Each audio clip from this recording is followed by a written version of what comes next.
All right, we are calling this meeting to order of the Transportation Commission. It is Wednesday, August 11th. It's 4:03 p.m. and we do have a quorum, and attendees from Transportation Commission include Vice Chair Kevin Parks, Commissioner Morley, Commissioner Kuhn, and Commissioner Kraft. And Commissioner Kraft, I haven't seen your face or heard your voice yet, so if you would please just check in with me, let me know that you can hear us and we can hear you. I'd appreciate it.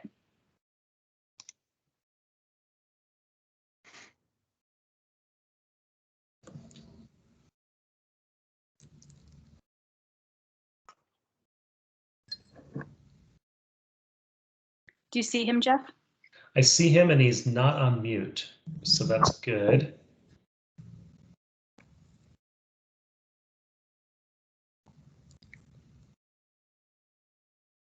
I see his name, I don't see him, sorry, to be clear. Okay.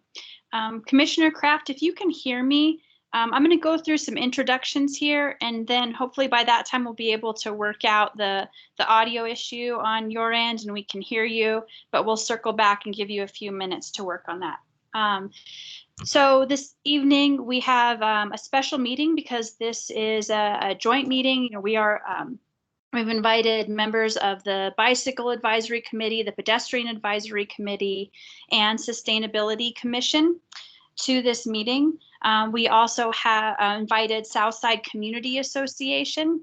And so with that, and I'd also like to acknowledge that we have two council members with us this afternoon. I think I see Council Member Aslan that is on the call. Good evening. Hi, yes, I'm here. Thank you for joining us. And then we have our council liaison, Council Member McCarthy. Welcome. Thank you for joining us. Good to be here. And then Lieutenant Hernandez, are you with us this afternoon?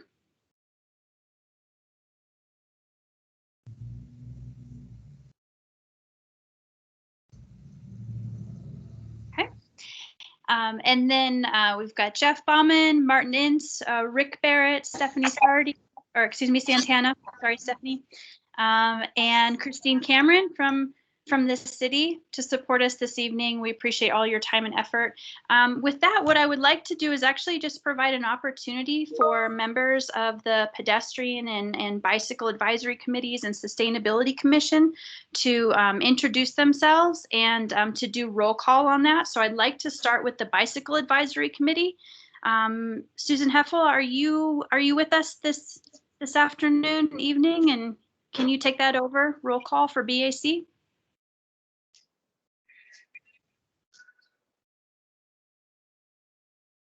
Okay. Don't see Susan there. So Bicycle Advisory Committee members, maybe just go ahead if you could take turns and do introductions. I'd appreciate it. Yep. Jeff Goulden, I'm here tonight. Thank you. Welcome. And Daniel Krim, also from the BAC. Thank you, Daniel. Yep. Have Estella.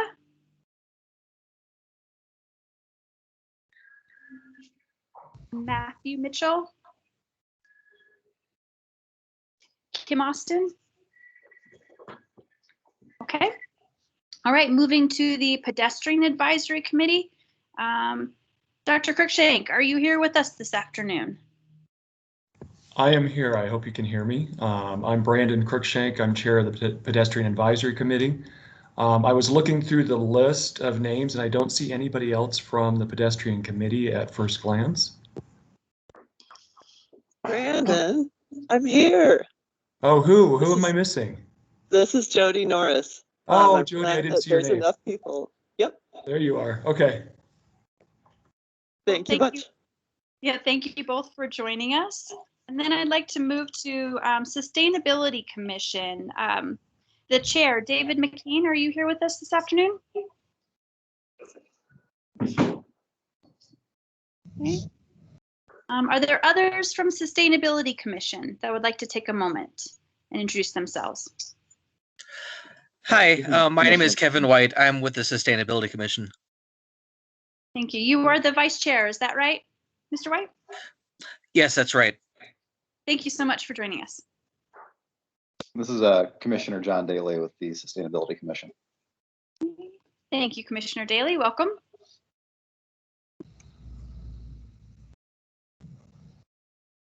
Any others from Sustainability Commission?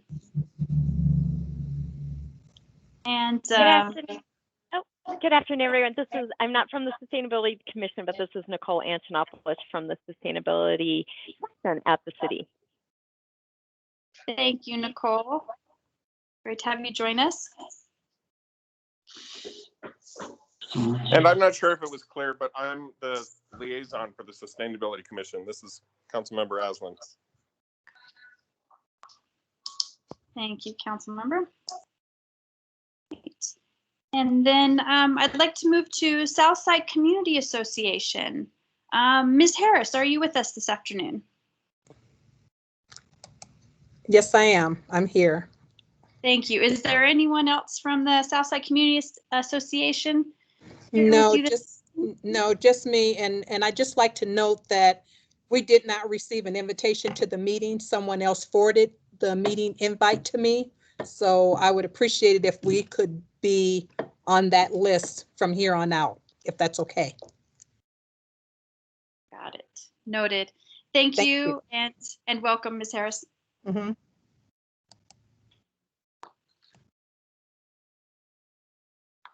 Right. And I see Mark Revis. We have a community neighborhood planner. Mark, welcome. Thank you for joining us this afternoon. I'm here. Any Okay. questions? Thank you. And Commissioner Kraft, are you able to hear us now? And have you been able to solve your audio? Yes, I think so. Can you hear me now?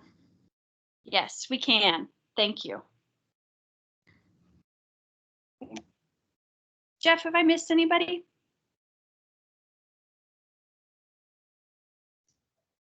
I think you're good with all the groups we were looking for. Wonderful. Well, let's get this show on the road. I'll share my camera as we move through and kind of help facilitate this meeting, but I'm going to turn it off during the presentation, and I'd ask that others do the same just to preserve bandwidth, and so we can really we can see the detail that will be presented to us this afternoon.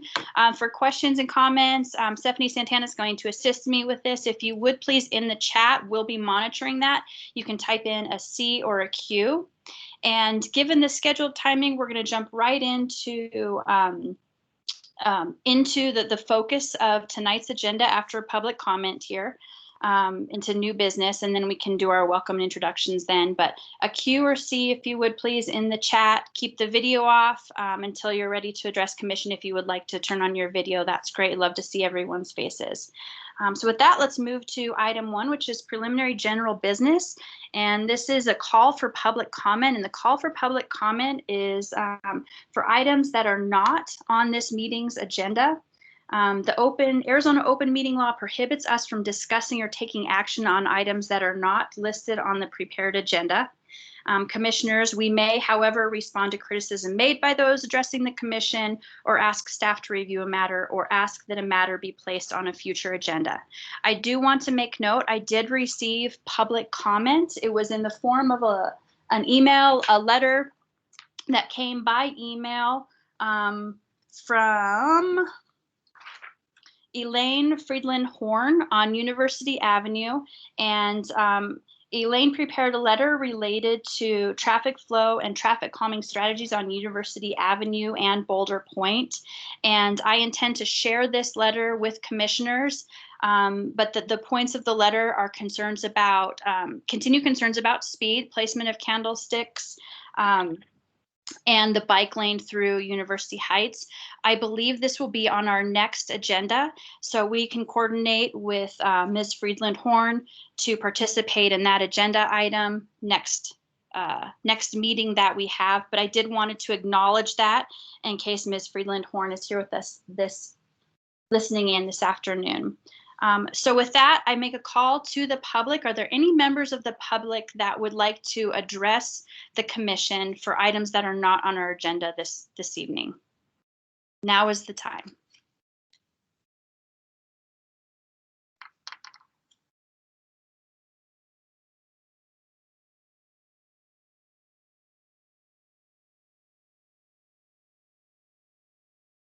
All right.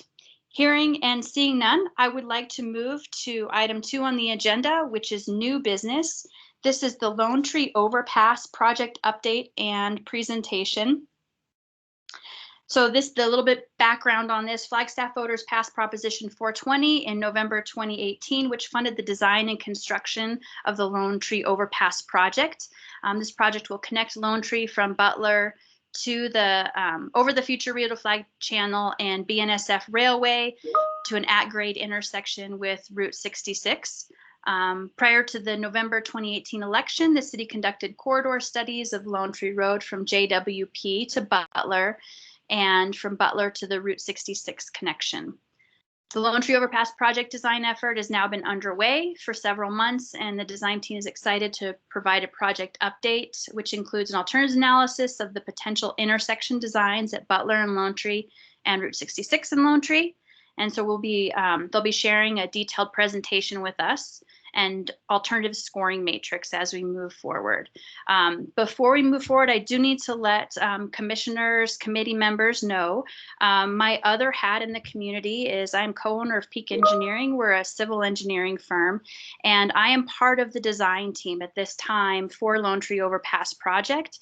Our role on the project right now is to help provide support for the design, but specifically the water and sewer design and relocations to support the roadway. So I wanted you to know that although as Transportation Commission Chair, I do have another interest and involvement in the project. So just wanted to make that clear. No action is requested for this evening. This is informative, this is discussion, this is engagement. This is our first introduction to the project. So with that, I would like to welcome WSP, the design team, and Christine Cameron, the City of Flagstaff Capital Improvements Project Manager on this to kick it off.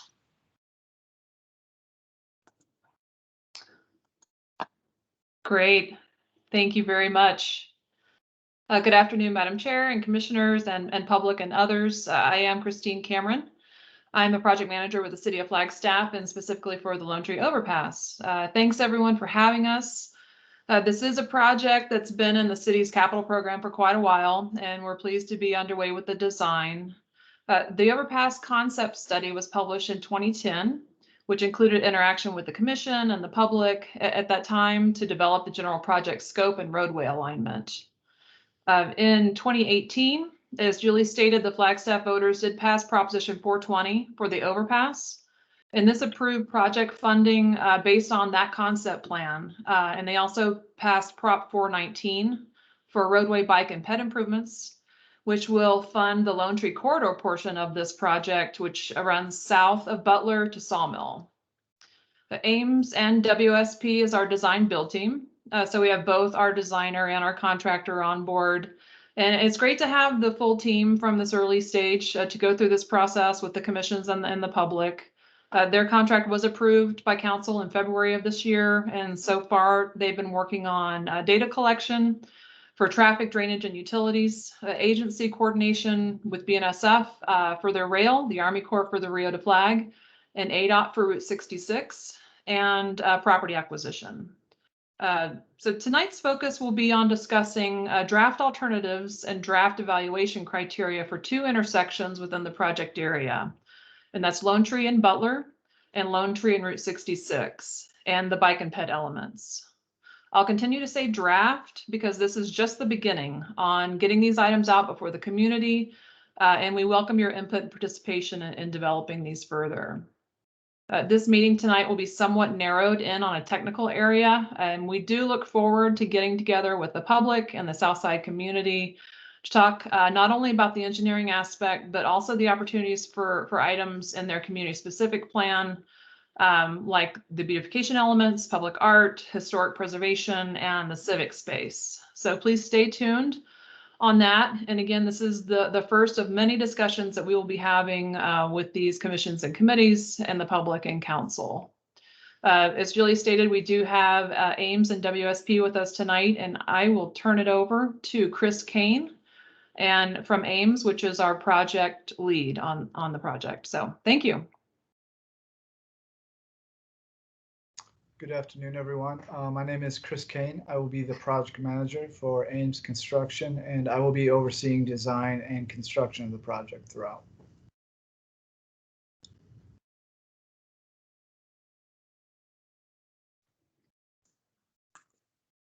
And we will. Oh, I was just I'm going to sorry, introduce, go ahead, I'm Scott Jones with Ames as well, and I'm working as the design build coordinator and have spent a fair amount of time up in Flagstaff, and we're super excited about building this project and working with the city for a successful enhancement.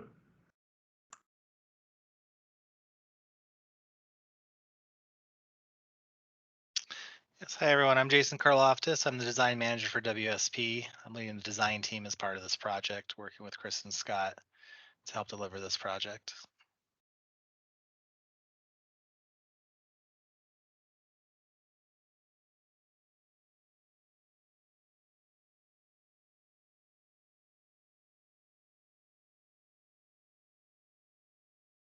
Oh, I guess I can jump in here. Sorry. My name's Stephen Dubeck. I'm with WSP as a traffic engineer, focusing on the traffic operations part of the project.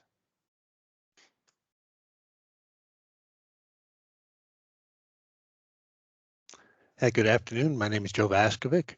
I'll be presenting our intersection evaluation, and I'm working on the intersection concepts at 66 and Lone Tree and Butler.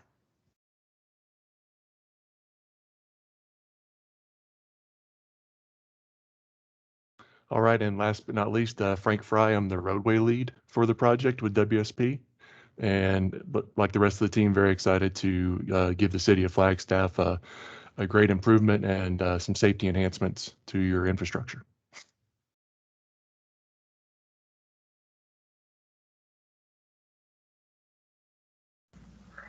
Since I'm here, I might as well introduce myself. My name is Laura Mulcarrick, and I'm the project landscape architect.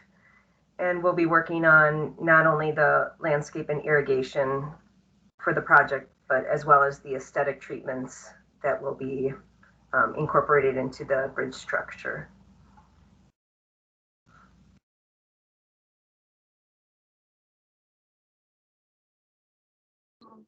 Wonderful. Welcome, Ames Construction and WSP team.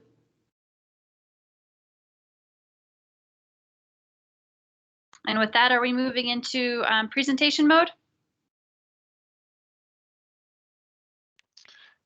Yeah, I am ready if you guys are ready, Madam Chair. Please. All right.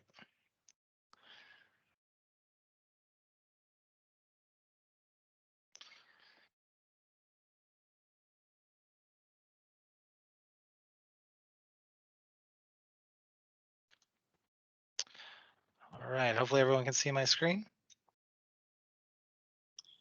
Yes, I can. Thank you. All right. Well, appreciate everyone's time for tonight or this afternoon tonight, joining us for this update.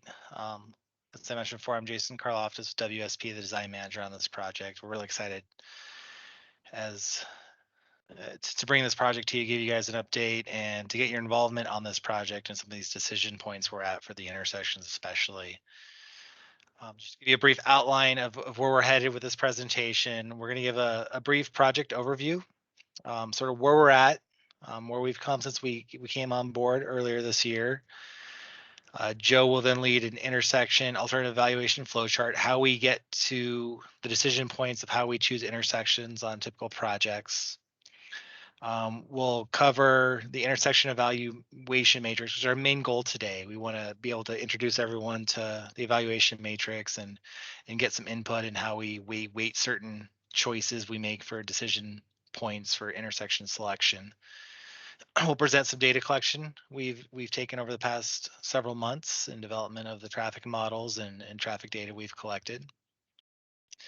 We'll go through some preliminary intersection reviews and layouts for the Lone Tree Road and Butler Avenue, followed by a brief breakout where we'll actually enter that evaluation matrix and try to get some feedback from the group to identify what the priorities are and get some input.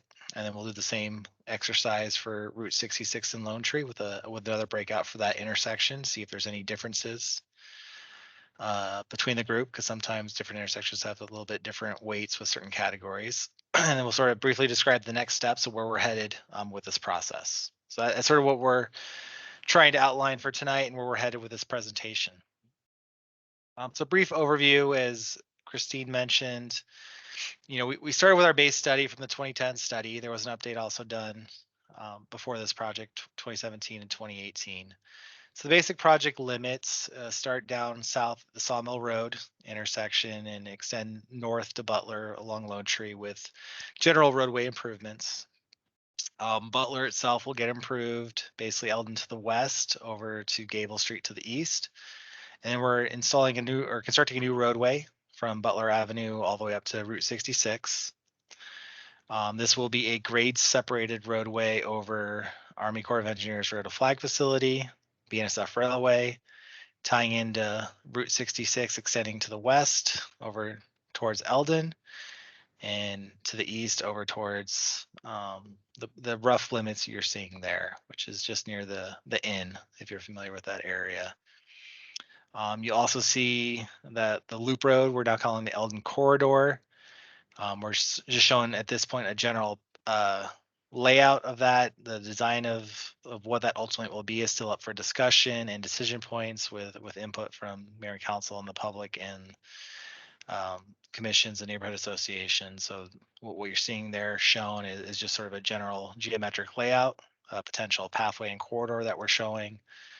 It's not intended to be showing final design there, but we are showing that as sort of a available area for some intended use that we're still working our way through. You'll also see on the north side, let me get my pointer here. We do have connectivity with the Foots Trail on the north end. We have an east-west connection that goes both under Lone Tree and then has an at-grade connection along US 66. And then we do have a north-south Foots connection along the east side of the roadway that would continue along the entire project length down through the south.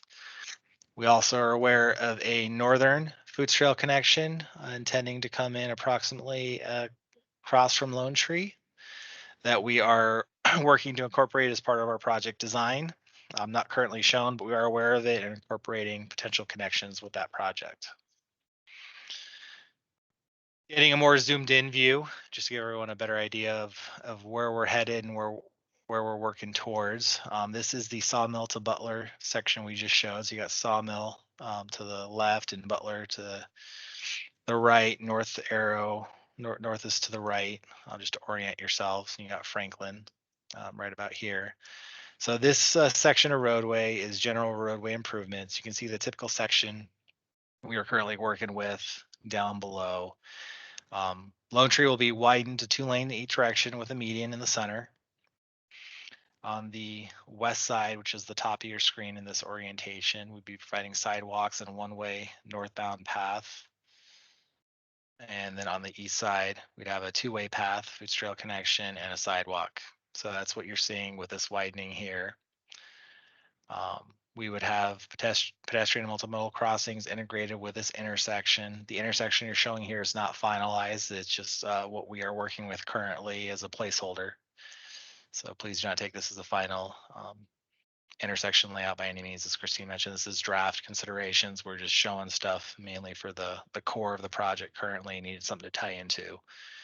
We also have tie-ins at Brennan. We are starting to raise the profile in this section. By the time we hit Brennan, we're about 2 to 3 feet raised. We have some driveway connections with existing parcels that we're trying to accommodate. So we're trying to keep it pretty low at this point. Other major features is we are narrowing this section to accommodate the roadway widening as an inside widening and trying to keep the outside curb lines of Lone Tree approximately where they are at today. So that's the goal of this segment. We're also going to do a warrant analysis at Franklin and Sawmill as part of the next phase to revisit stop controlled or sign controlled or signal controlled intersections at both locations. Next section to focus you on is Butler to 66. This is going to be the new roadway as part of this project. Orient you north. We're sort of angled a little bit differently, but it's going this way. You got Butler on your west or your left side, and you got US 66 on the right side. This is the elevated section of the project. Here's your Elden Corridor that I mentioned earlier. Again, this is more of a placeholder. We're still determining what the ultimate use of this corridor is. Rio de Flag channel is shown here between these two yellow lines. This is the Army Corps of Engineers right away that ultimately coming through this section. We have Bsf Railway coming through, so we're elevated. And then we're tying into US 66, which if you're familiar with the area, US 66 is generally higher than Butler, so we are increasing grade as we come along Lone Tree through this whole section. Some of these blue elements are drainage elements we've laid out as part of our preliminary design. We do have one detention basin in the west side of Lone Tree. That's part of our water system to help clean the water before it gets into Rio de Flag, so it'll detain water. Part of our first flush system is what it's called. Coming up Lone Tree, we're starting to get into a wall system, and you can see this purple area is where the bridge is anticipated to be. So we start the bridge just right at the Elden Corridor. These lines that you see coming across the bridge are anticipated pier locations. The structure layout, type, depth, and grades are really set and controlled by coordination with the Army Corps of Engineers and the BNSF Railway. I'll just mention this now because the next slide, when we get into BNSF Railway, it's a little hard to see. The red lines, we had to phase BNSF Railway for construction purposes because we are lowering BNSF Railway. There are 6 tracks at this crossing currently. We need to end with 6 tracks, but during construction, we are allowed to go down to 3 tracks. So the red lines are the temporary 3-track phasing during construction, and the green tracks to the north are the ultimate tracks and the ultimate conditions. We'll end up with 6, and one's a little bit covered by some of the line work here. The typical section for this stretch of road is very similar. We have a sidewalk and one-way path. Again, we got a 2-lane roadway each direction, a little bit wider median because we are anticipating to accommodate 2-lane lefts at each end of the roadway, and then we got a 2-way path, Foods Trail connection, and sidewalk on the. Actually, this is backwards. I'm sorry, this pathway is backwards. So on the east side or west side, we have the Foods Trail connection. So sorry, I misspoke earlier. This is a little bit backwards. So you're looking at it, the cross section to the south. So this is your west. This is your east. We don't have a wall type selected yet, but you will have walls starting approximately at this location, tying into the structure, and approximately at this location, tying into the structure. We are starting the parcel acquisition process through these parcels, or through some of these parcels that we know are full takes. We are still evaluating the parcel needs along US 66 as well. Go to the next slide. So US 66 limits are extending proximally to Elden and then right past or right to the inn. That's located east of the intended intersection. One question some may have is why do we have this S-curve shape? That's really to take advantage of the vertical climb we need to have along Lone Tree. We're trying to extend the curves a little bit to get a little bit more climb. The BNSF Railway has vertical clearance requirements of 23.6 above railway, so we need to climb the Lone Tree as much as possible. We're also trying to meet the higher grades of 66 compared to Butler. As I mentioned, we are still discussing parcel acquisitions along this north edge. We are trying to maintain the north curb line as much as possible. I mentioned earlier the Foods Trail connection from the north may help us with some of that acquisition. We believe this parcel may become a take as part of that Foods Trail, and if we can trade some of the parking along this curb and position some of it in this parcel, we may be able to save us a couple extra parcels from the 2010 study just by moving some of this parking that loses driveway access into this parcel. So there's some of the design decisions we're still talking about. We are widening to the south, and you can see here a little bit better close up our food trail connections, both below the structure and above the structure. So this will give you continuous access and not have to wait at the intersection of whatever we end up. One of our project goals is to end improvements before Elden Street so that we were not impacting any intersection design at that crossing. Bsf Railway Alignments, as mentioned, we have to maintain 3 tracks at all times. The red tracks are our first phase, our green tracks, our second phase, and we do have to maintain industry into this parcel, and that's what this little green spur line is. One of the positive movements of this project is potentially getting rid of this Paramount spur line, which was originally going to be relocated approximately north of the Elton connection. So that's been one positive movement. We also have additional spur lines on the east end of the project. You can see how far east our tracks have to extend. West, they're tying in just past the Y, which is this triangular section of BNSF, and they extend pretty far east. We are lowering these tracks about 10 to 15 feet from its current location. And again, our goal is to have 6 tracks when we walk away from the project. Just to give an idea of the grading changes within this section, this is a plan elevation of the anticipated structure. Again, the profile and pier locations are really set and determined by Bsf Railway and by the Army Corps of Engineers Rio to Flag channel. The dashed line is your existing grade, and the solid line is your anticipated finished grade. So you can see here we have our 6 tracks, and you can see up right now they're about this grade, and the industry tracks are up at this grade, and you can see how far we're dropping them as part of this project. And the Rio to Flag existing grade is here, and their channels dropping quite a bit. So we have quite a bit of earthwork to do as part of this project. Maintaining these tracks with this grade delta is one of our significant project challenges. You can see Foots Trail here being accommodated underneath the bridge as well. That's what this little section is. That's just sort of giving you an idea of a little bit some of the challenges we've dealt with over the past 6 months or so and are really trying to work through. Have had a lot of coordination with these 2 stakeholder agencies and trying to identify what's a viable alternatives for constructability and construction and how our projects interact with their projects. And just to orient yourselves, US 66 is towards this end and Butler's towards this end of the project.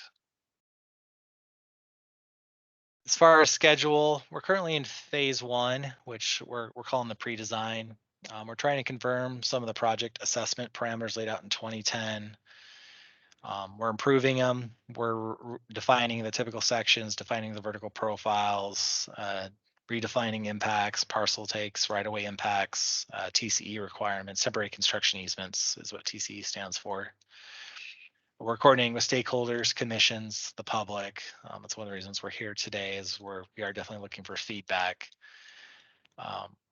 Attempting to get preliminary decision making, and as part of this phase, we'll develop an initial guaranteed maximum price as the progressive design build. So we're making these decisions and gonna come with a GMP, and heading into phase 2, we'll refine those decisions, refine those some of the parameters of this project based on the initial GMP, and we'll continue to refine them. So this phase, what we're in phase 1 pre-design, we're expecting to run through October of this year. Then we'll go into phase 2, which we're calling final design, which will run through approximately the end of next year, and that will continue to coordinate with all the stakeholders, commissions, the public. We do have some public meetings anticipated. We'll finish our field investigations. We have some geotechnical investigations, some more environmental assessments coming up. We'll finalize design and then finalize the guaranteed maximum price. And then we're hoping to get construction started early 2023. We still have to finalize the permits. We have to obtain the construction maintenance agreement with Bsf Railway. That's probably one of our most critical items. And then we'll construct the project with a goal to complete the project in November 2026. So that's our general schedule. And as I mentioned, we are currently here. With that, if there's, I'd like to pass it to Joe. Start to talk about the intersection selection process. And before you do, Mr. Karloftis, Yep. Are there any questions from commissioners related to what we just saw before we go into more of the detail of the intersection design or intersection concept options? Julie, this is Bob. I do have some questions. I'd like to see a little more what's going on Route 66 and the initial. I know you said it's a little preliminary on it and the effect on 66. Because of the amount, the traffic's there and the impact on us and that, and see what impact it'll have there and the changes. Yeah, happy to share a little bit more. So along 66, we currently have 2 lanes each direction.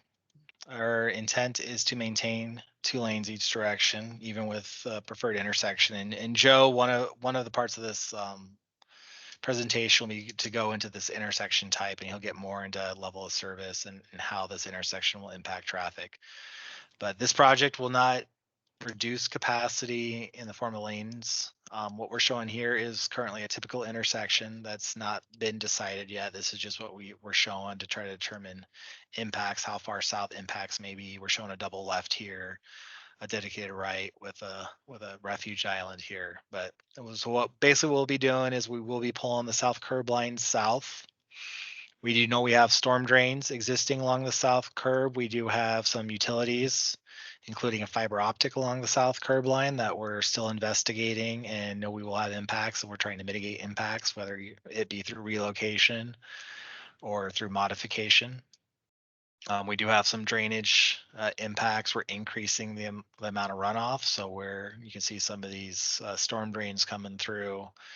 So we're going to pick up that extra drainage and storm drain runoff and take it directly to Rio de Flag so that we're not overburdening the storm drain system west of this project. We don't want to increase flow into the existing storm drain system.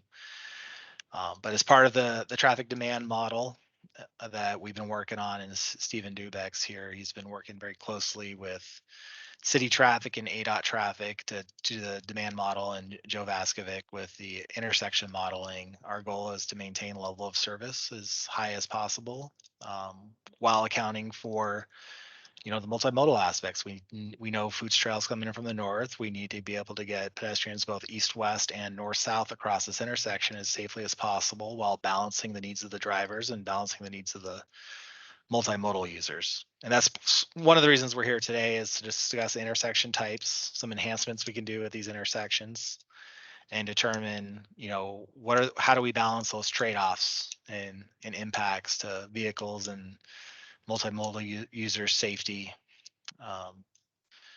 So I hope that answered your question. If there's something else you want me to dive a little bit deeper. And you said you're doing a traffic impact, so I imagine the speed limit will reduce farther up, just like it does in downtown. So let's move it farther north. Yeah. No, thank you. Yep, you're welcome. Any other questions from commissioners before we move forward on intersections? This is Nick. I have a question. Yep.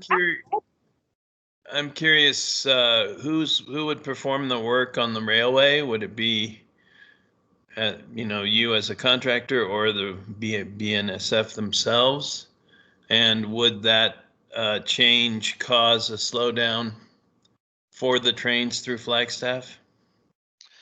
So as part of this project, Ames would do part of the work. They would do all the rail work up to subgrade, and then BNSF self-performs the work for ballast and rail work.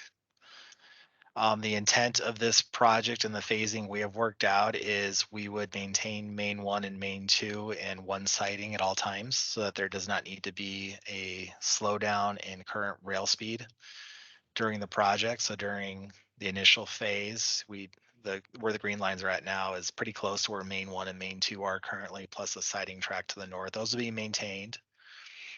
We'd lower the south portion, build a realigned Main 1, Main 2 and passing siding, switch service to those tracks and then complete the tracks to the north. So BNSF in our discussions believes that this is a viable opportunity for them to maintain their traffic in its current state. So that's one of the project goals, is they will not have a speed reduction or reduction in volume during their operations. Okay, thank you. Yep. Commissioners, any other questions, or shall we move forward? Hearing none, let's move forward. Thank you. All right, Joe, I am going to stop sharing if you want to share on your end.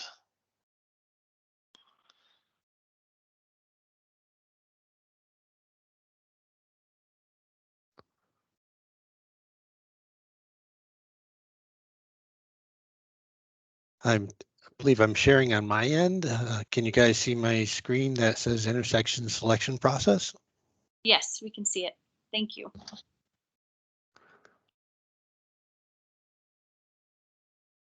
As Jason mentioned, we've got 2 intersections on the project that we're analyzing to determine the best configuration. I've got Lone Tree and Butler Ave about mid-project, and Lone Tree and Route 66 at the north end of the project. We have a flow chart here that shows the process that we've gone through to determine those intersection configurations, beginning with some data collection and preliminary reviews, where we start collecting the existing conditions and develop our projected traffic volumes. We conduct a high-level preliminary review of the intersection types and signalization needs and develop some sketches of the preliminary concepts for the improvements. That's a top line on this flow chart. The next line is more of the analysis phase, where we developed intersection concept evaluation matrix, and you'll be seeing quite a bit of that this evening. And it's a summary of the various criteria and evaluations that ultimately support our concept selection. We'll then be conducting some capacity analysis of the different intersection configurations and using some software such as Pisces, which is an intersection type analysis tool. And that stands for PEMA Intersection Control Evaluation Spreadsheet. And that's one of various softwares that's available for intersection type analysis. And that gives us some information such as a benefit cost ratio of a particular intersection type, as well as some other information such as emissions for that type. And it also has ability to project some anticipated crashes and how the safety of the intersection operates. We'll then refine the concepts in this lower line of the flow chart, update our matrix, and determine the intersection concept that we progress to design. Right now, we're here in the middle row, the analysis, with just the draft intersection concept evaluation matrix we're going to be looking for some input on. And we end up at Mayor and Council and receiving some public input with our preliminary intersection concept. What we have here is that intersection evaluation matrix that we're seeking input for. We've got 5 categories. Let me grab my pointer here.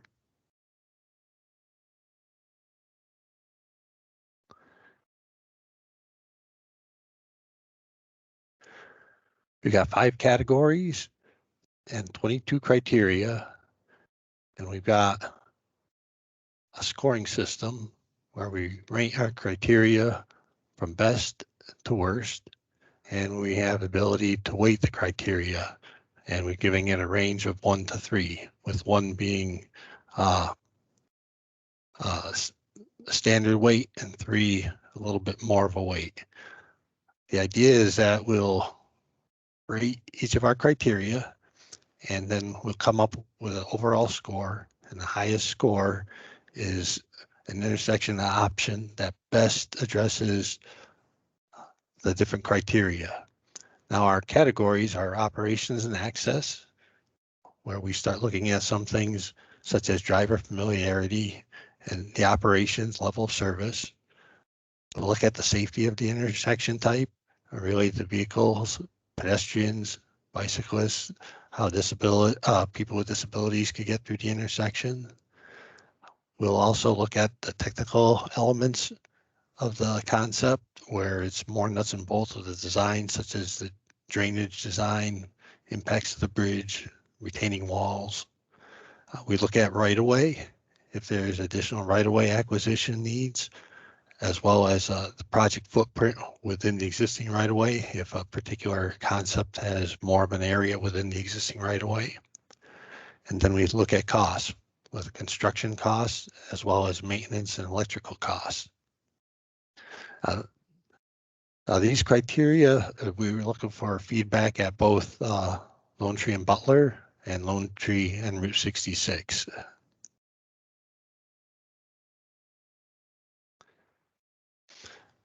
Now the next slides, be going into a little bit more detail of the categories and the criteria, and like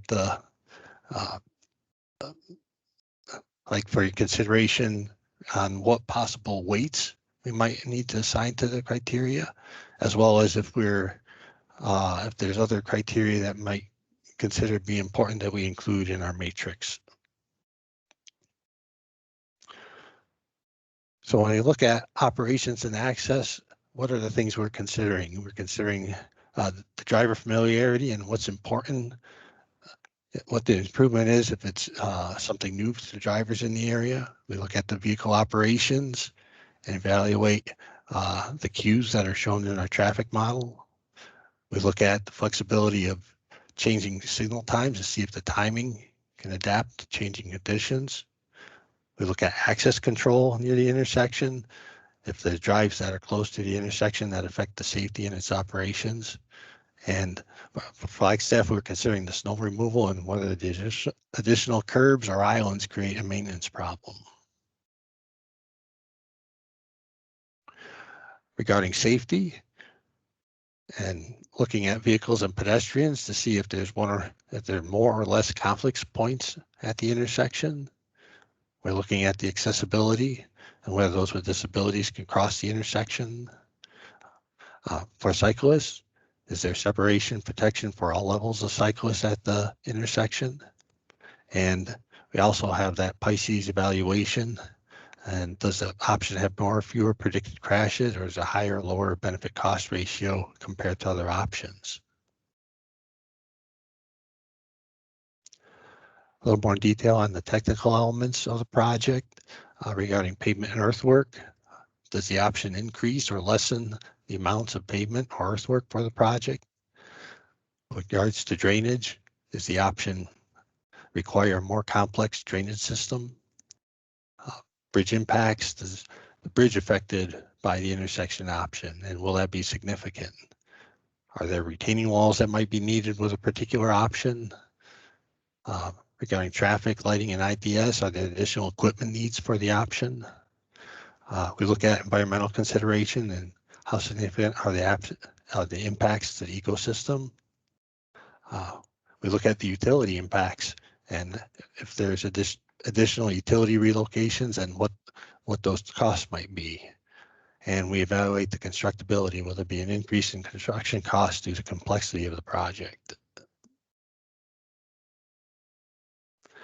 Regarding right-of-way and costs, right-of-way, is there additional property needs and are these significant impacts?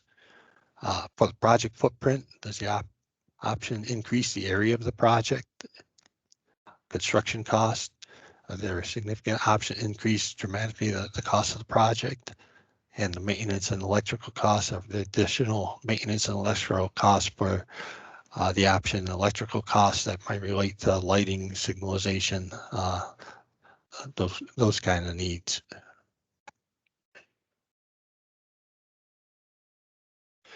I'd like to go back and give a little bit of overview of our earlier work on the project, beginning with some of the data collection. We have developed 2040 traffic volume projections for the projects that include ADTs and 24-hour volumes. And we've got these shown here at the Route 66 and Lone Tree intersection, as well as the Lone Tree Butler intersection. The traffic modeling showing the that Lone Tree Road will be a favorable route for vehicles traveling north and south, and that generally we anticipate there'll be less traffic on San Francisco and Beaver since there won't be an at-grade railroad crossing. The modeling also shows that there'll be traffic reductions to Milton and Ponderosa Parkway. We'll see some less traffic in the downtown area as vehicles reroute from Milton and Route 66 to the Lone Tree Overpass. And we see that future development along Lone Tree Road projections that are projected to increase volumes along the whole corridor from Route 66 south to I-40.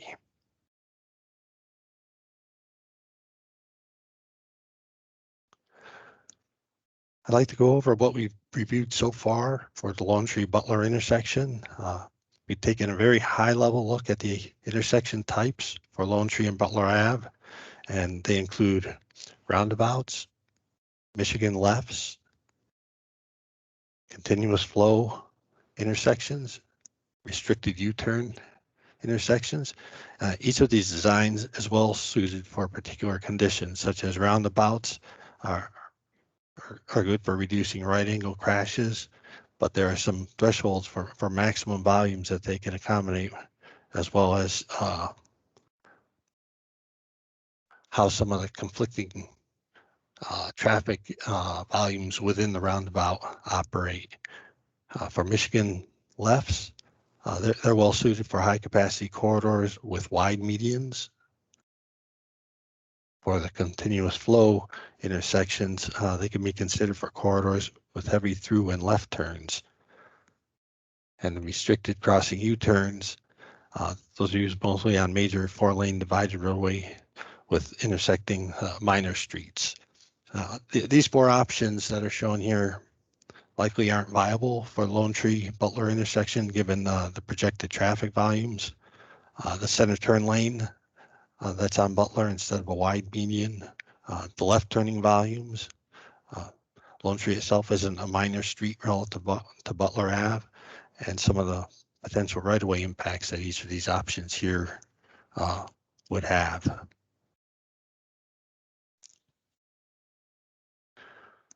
Just interrupt you for just a moment. It looks like we do have a question from Commissioner Daly from the Sustainability Commission. Commissioner Daly, is that something you'd like to ask now? Yeah, if convenient. So thank you. So Joe or Joseph? So I guess a quick. Joe quick works. Question. Thank you. Joe. All right. So quick question on your traffic modeling.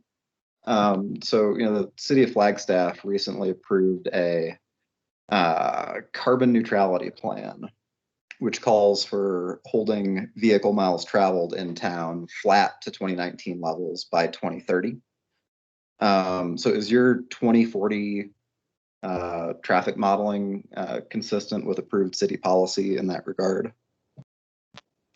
Maybe Stephen, you could take a try at answering that question. Yeah, absolutely, Joe. Thank you.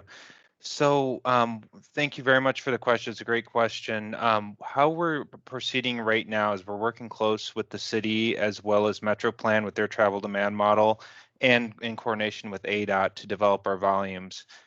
The simple answer to your question is the volumes you see on the screen right now are traditional growth based upon the travel demand model for the region that is adjusted for the policies, I believe. But we are also, as part of the TIA, going to be looking at a spectrum where we have these volumes, but then have a discussion on what if we reduce the volumes by 10%, what would it look like at that point? So I guess to answer your question is, yes, we are, and we're also looking at not only just this scenario, but a spread of scenarios to optimize the design as best as we can. So I guess, did that answer the question, Commissioner? A quick follow-up on that. So how does a sensitivity of 10% below modeled 2040 growth compare to flat to 2019? I don't have the answer to that directly off. We can develop that as part of this. I can say there is still slight growth from existing volumes. I just can't tell you the percentage offhand for every movement right now. Sure.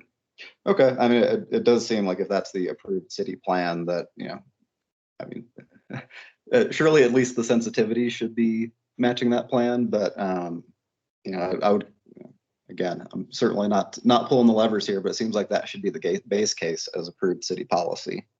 I would imagine that could certainly impact the preferred selection of intersections. Thank you.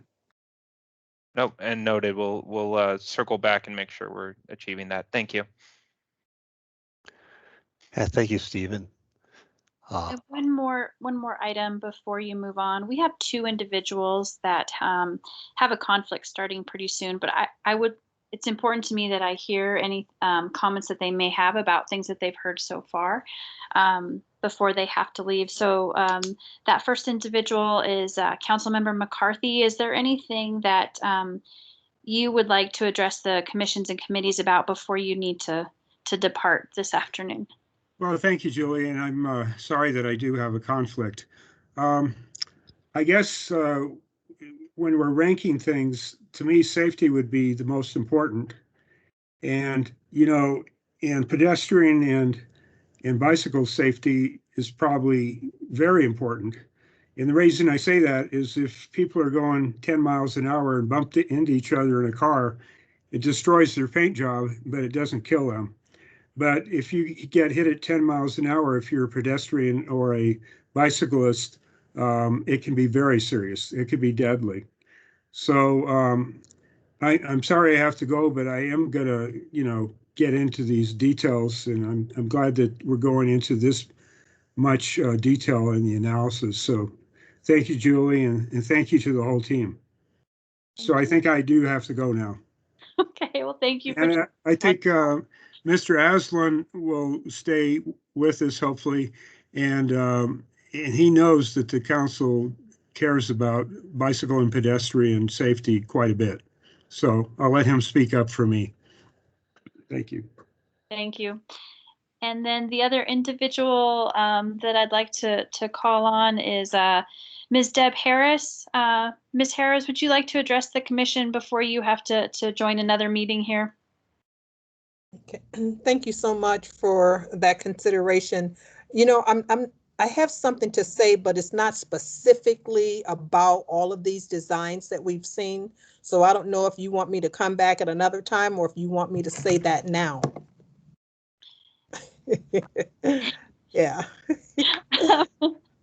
Well, I think it's important for the commission and for the design team to hear what I have to say. So before they go too much further. Okay. Well, you've got an audience here that is eager to hear public input, and I know as the Southside Community Association representative, please take just a few minutes here, give us the highlights, recognize that we will have, it sounds like from the presentation, there will be other opportunities for public comment, input, and participation. But you're here this evening, so I'd like to hear from you before you have to go. Okay. So I just want the design team, just in case they don't know, to know that we do have a neighborhood plan. The Southside neighborhood has a neighborhood plan, and it is an award-winning plan. I think that is really crucial for you all to understand that. What that means is that we worked very well with the city and the community, and we won international awards for how we worked. And so it is critical that you use that model to engage the community, since we've already gone down that road, and we know how to do it.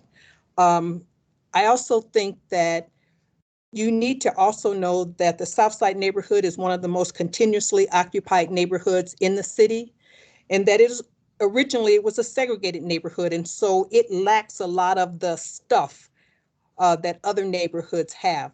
And in particular, it does not have a park, and it does not have a lot of public open space. And so it's critical that you think about that when you're designing whatever it is that you're designing. And I have to admit that this is not my area of expertise, and a lot of the jargon that you're using, you're going to lose a lot of other people when you do your public participation. So you need to figure out how you make that understandable for people whose area of expertise is not this type of stuff. I do want to say that we appreciate all the work that you all are doing. We know that this is a huge job, and you've got so many things that you have to consider. But I urge you to slow it down, to think about how this is going to impact the neighborhood, think about how it's going to impact the community, around it, people going through. And I just want we want you, not just me, but we want you to really consider all of those things in your design, because it is crucial. It's important. It goes a long way to helping the residents of the Southside feel like we're just not an afterthought, that we really do matter to the city. And the last thing is that if you look at a lot of other cities, historically, when they have put freeways in or overpasses in, those have gone right through neighborhoods of color. So we're putting this through a neighborhood of color, and we want you to think about that and think about what else are you going to give back to the neighborhood in exchange for what we're doing to it. So might not be something pleasant that you want to hear, but we need to talk about these things. And so thank you very much. I'm probably going to stay on for just a few minutes more, and then I'm going to jump off and go to my other meeting. But thank you so much for the opportunity. Thank you, Ms. Harris. And Christine Cameron. Thank you, Madam Chair. And thank you, Ms. Harris, for your comments. I just want to tell you personally, I hear you loud and clear, and the team hears you loud and clear. It is our intent to, this presentation was very specific and very technical for the Transportation Commission and the other committees. And I understand that it needs a lot of work and changes before it hits the public. But we have a specific function here tonight, and we will be working with you and your group, personally on formulating that message to the public before we go out to that public meeting. So I just wanted to say thank you for your comments, and we will talk to you soon. Well, thank you for letting me make that interruption and the comments. So let's get our brains back into intersection analysis and technical operations. And Joe, please continue. Okay, thank you, Madam Chair. Can you still see my screen with the data collection and the traffic volumes? Yes, I can. I'll get back down here. Just to kind of recap, we went through the major intersection types for consideration at Lone Tree and Butler. And we, at a high level, we found that neither of these four options are particularly suited to Lone Tree and Butler. What we've seen right now is potentially a conventional intersection would be more appropriate at this location. And that's based on the limited existing right-of-way, property impacts of some of the other options, the future traffic volumes at this intersections, and the ped and bike concerns. So in terms of options, we want to focus our improvements on options within the intersection that would probably enhance the safety for pedestrians and bicyclists. We want to consider what's called a protected intersection. I'll get into a little bit more detail about that. That type of design could have some special signal timing. We want to look at positive left turn offsets. That's how we treat the left turns going through the intersection. And we want to look at channelized right turns because that has an impact on some of the operations and safety at the intersection. Now, these intersection improvements we're going to talk about can also be applied at the US Route 66 Lone Tree intersection too. There are options that can be considered within the intersection. When I'm talking about the intersection options, looking at the broader categories that we're considering,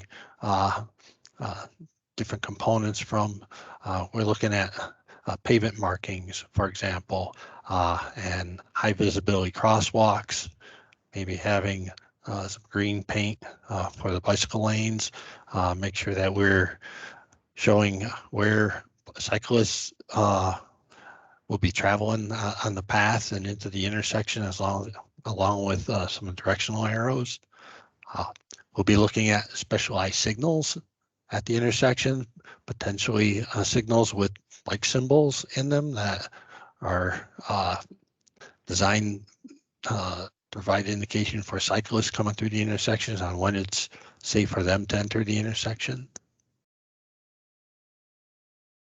We're also looking at specialty signing, potentially eliminating no right turn on red signs or enhanced warning signs, such as this sign here, which is a rectangular rapid flashing beacon. When it has a push button, somebody wants to cross, say, a right turn lane with channelization, they may be able to hit the button and LEDs around the warning sign will start flashing. Want to look at our islands and medians to see that they provide a safe refuge for pedestrians and cyclists.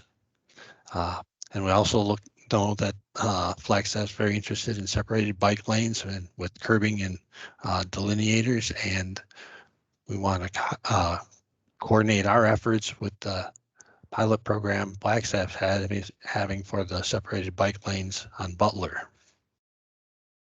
Now, these are just broader categories, and we picked a few that we want to consider for Butler and Lone Tree. Getting back to that protected intersection, that's where we have pedestrians and cyclists crossing the legs of the intersection at the same time. This is a concept that's detailed in a publication from the National Associations of City and Transportation Officials, NATCO. Don't give up at the intersection. They've got some excellent design guidelines in that book. Some of the concepts at protected intersections. It's a combined pedestrian cyclist crossing. There's an area on the corner that provides some setback from vehicles to where cyclists and pedestrians wait, and there is a dedicated waiting area for them to gather before they cross. With a protected intersection, there's also the opportunity to have some advanced signal timing. And here's a picture of that specialty signal with the cycling indication on it. And what I mean by advanced signal timing, we could give the green indication for the cyclists and pedestrians to begin entering into the intersection before the traffic on the roadway gets its green indication. That way, cyclists and pedestrians can enter the intersection and be more visible to any of the traffic making right turns.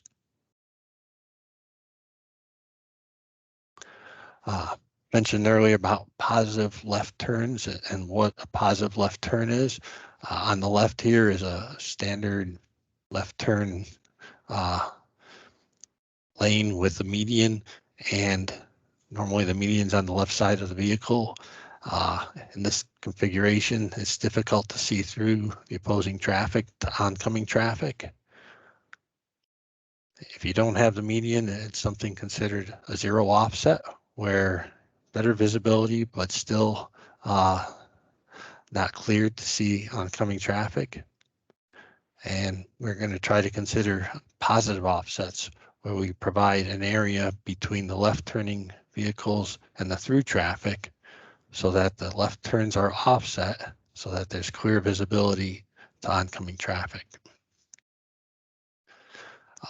With these areas between the left turns and the through traffic, there's an option to consider them as a raised median, but that may be some issues for maintenance and snow removal. But if they're painted, they may get covered up with the snow and be difficult to see when the weather's not the best. I mentioned channelized right turns. With an intersection with no channelizations, the crossing distance is quite large when you have a number of lanes at the intersection.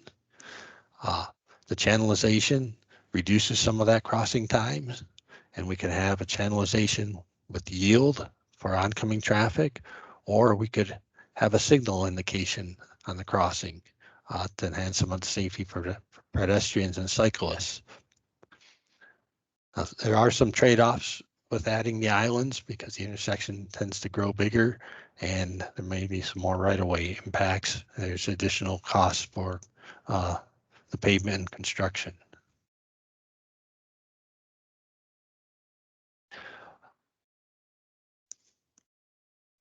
Now for our preliminary concepts at Lone Tree and Butler, combining and some of those options, we've developed 3 preliminary concepts for the intersection. One is a protected intersection where we've got combined crosswalks on all 4 legs. We have a protected intersection with channelized right turns. That's an intersection configuration trying to reduce some of the crossing distances on a couple of the legs. And we also like to consider a protected intersection with channelization and positive left turn offsets that you see here in this 3rd diagram. Go in a little bit more detail about these concepts. For the protected intersection, we see here the white crossing for pedestrians. We've got the green markings for the cyclists. Coming into the intersection, what you see in orange here is the representation of the sidewalk. And then we've got the multi-use path, 2-way path coming into the intersection on the west side and a 1-way path leaving the intersection on the east side. The red areas are staging areas for the cyclists and pedestrians to wait for the crossing. And we see these smaller islands are the offsets from the vehicles.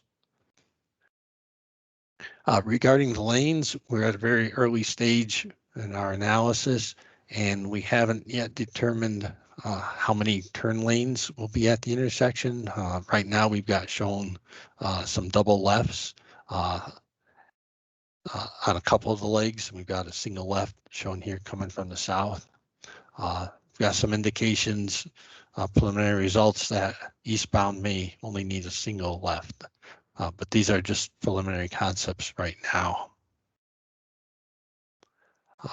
For the protected with channelized right turns, we've seen a heavy westbound to northbound, Butler to Lone Tree movement, as well as an eastbound to southbound Lone Tree right turn movement. So we've drawn in some islands and shown some of the crossings. Would like to have the combined pedestrian and bicycle crossing, and with these channelized right turns, we still need to evaluate whether a yield condition would work or if maybe signalization or enhanced warning signs with those rapid flashing beacons. But you can see with this intersection, it starts to grow out larger. The way it's shown here in our concept, there are some impacts on the northeast quadrant. One thing I'd probably like to point out is where we have the 2-way path on the west side of Lone Tree and you come into the staging area here. If you head further to the west, we have an area here where the cyclists have an opportunity to come back onto Butler into the bike lane, and that would be compatible with the separated bike lane Flagstaff's considering along Butler. We would also have this kind of access point on the east leg as well.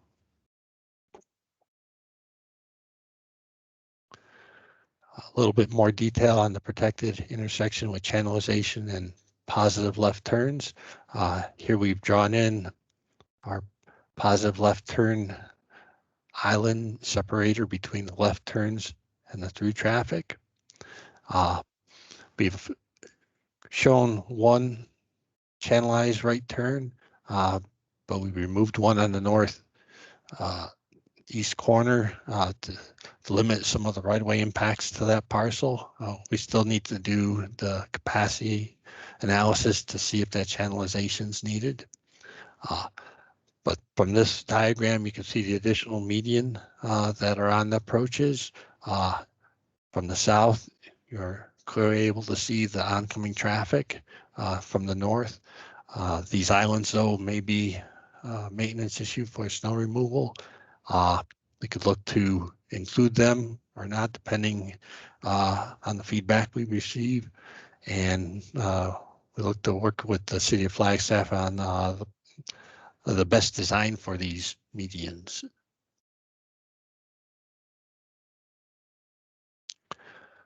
So getting back to our intersection evaluation matrix, this is where we're seeking input on those three options, where we have our evaluation criteria, our 22 criteria with the different categories. So that was a lot of information. Not sure if this opportunity to get some feedback or some comments about the options or the criteria that we may need to consider in evaluating those options. Thank you. Yes, let's take a brief pause here. And I know there are a few individuals that have questions. So if I understand, as we move forward with the presentation discussion, so we looked at alternatives for Butler and the new Lone Tree, and then we have the evaluation criteria that you're wanting feedback on, and then we're going to go look at the intersection of Route 66 and Lone Tree, and then review that same evaluation criteria. Is that correct? And Madam Chair, yeah, that is correct. Figure that both intersections have maybe a little bit different function. The intersection at Route 66 is an ADOT facility, so we're in a little earlier stages with that evaluation, and I need to consider some of their input as well. So I have three individuals that have questions: Commissioner Daly, Committee Member Norris, and Commissioner White. So let's go in that order. I think that's how I saw your hands were raised. So Commissioner Daly, you first, please, with sustainability. Thank you. So just a general question on those channelized, it's the channelized right turns. How do those typically rank from a safety standpoint? Because, you know, I think you heard Commissioner McCarthy loud and clear that that's, you know, a focus of his, and I know that is for other council members as well. Yeah, I guess, so yeah, that's the question. Thank you, Commissioner. They can be designed safely. We have to make sure that there's adequate sight distance to the crossing. We need to make sure that there's added visibility for the markings on the roadway, as well as the signing for that crossing, so they can be designed to function in a safe manner.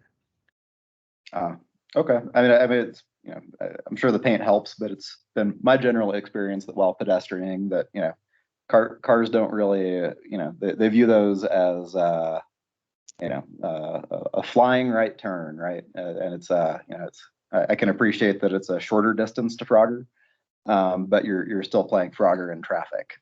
So I would imagine that, you know, not going to put words in the city council's mouth, but that certainly would be pretty unappealing to me. Thank you. And then Pedestrian Advisory Committee, Jody Norris. Yeah, and actually it's a follow-up to the previous question.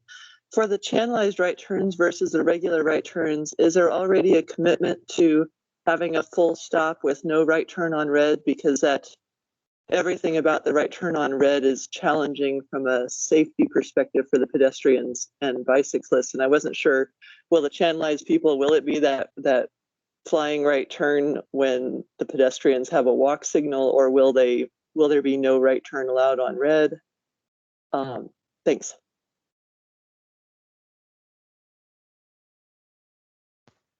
Yeah, let me go back to a prior slide here. This is a protected intersection without the channelization, and regarding the right turn on reds, that's something we can evaluate a little bit closer. That could affect some of the operations of the intersections in terms of the delay to traffic, but understand the concerns on the safety aspect for cyclists and pedestrians crossing, that they have their own protected phase. Let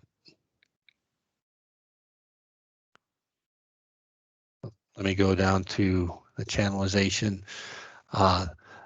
There are opportunities to include this crossing have it signalized, for example, and tied to the operation of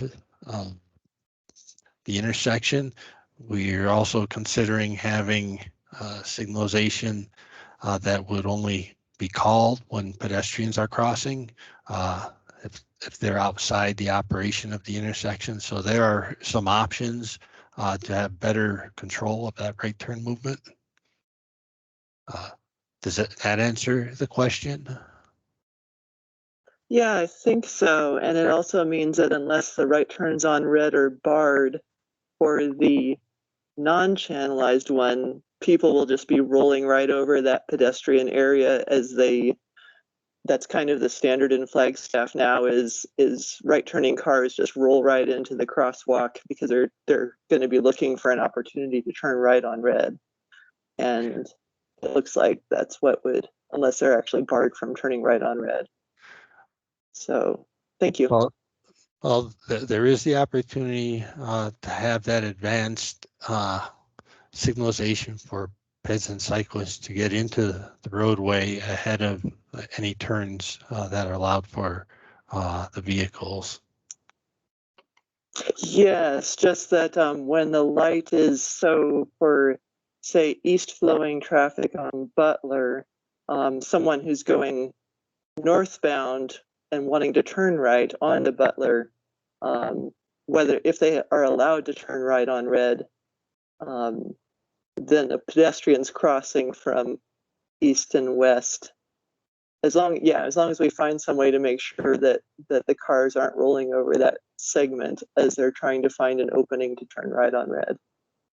I think we'll get to that later, and that's a lot about signalization, which is a much more that can come later.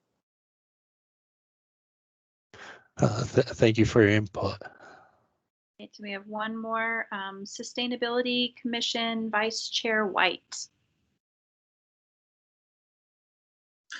Yeah, thanks very much.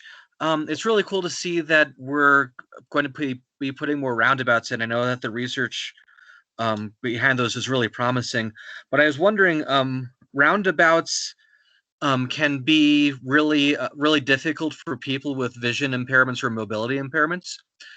And I was wondering what or if you have yet figured out how you're going to sort of make accommodations for that with the roundabouts and also with the different concepts for the Lone Tree and Butler with the Lone Tree and Butler intersection. Thanks. We have started looking at the roundabouts and have done a preliminary evaluation.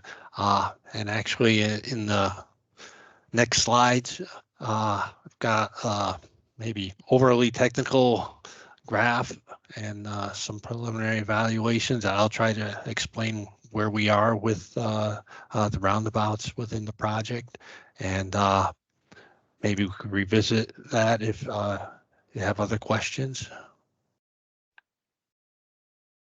Okay, thank you.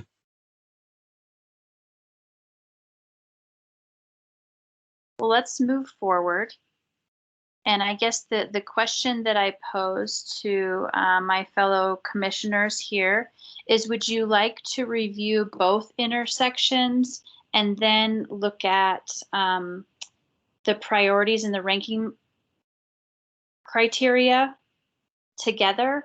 Or would you prefer to do the evaluation criteria and discussion on a per intersection basis? So basically, do you feel, fellow commissioners, that we should stop now, talk about evaluation criteria specific to Butler and Lone Tree, or would you like to wait until we finish reviewing the Route 66 intersection?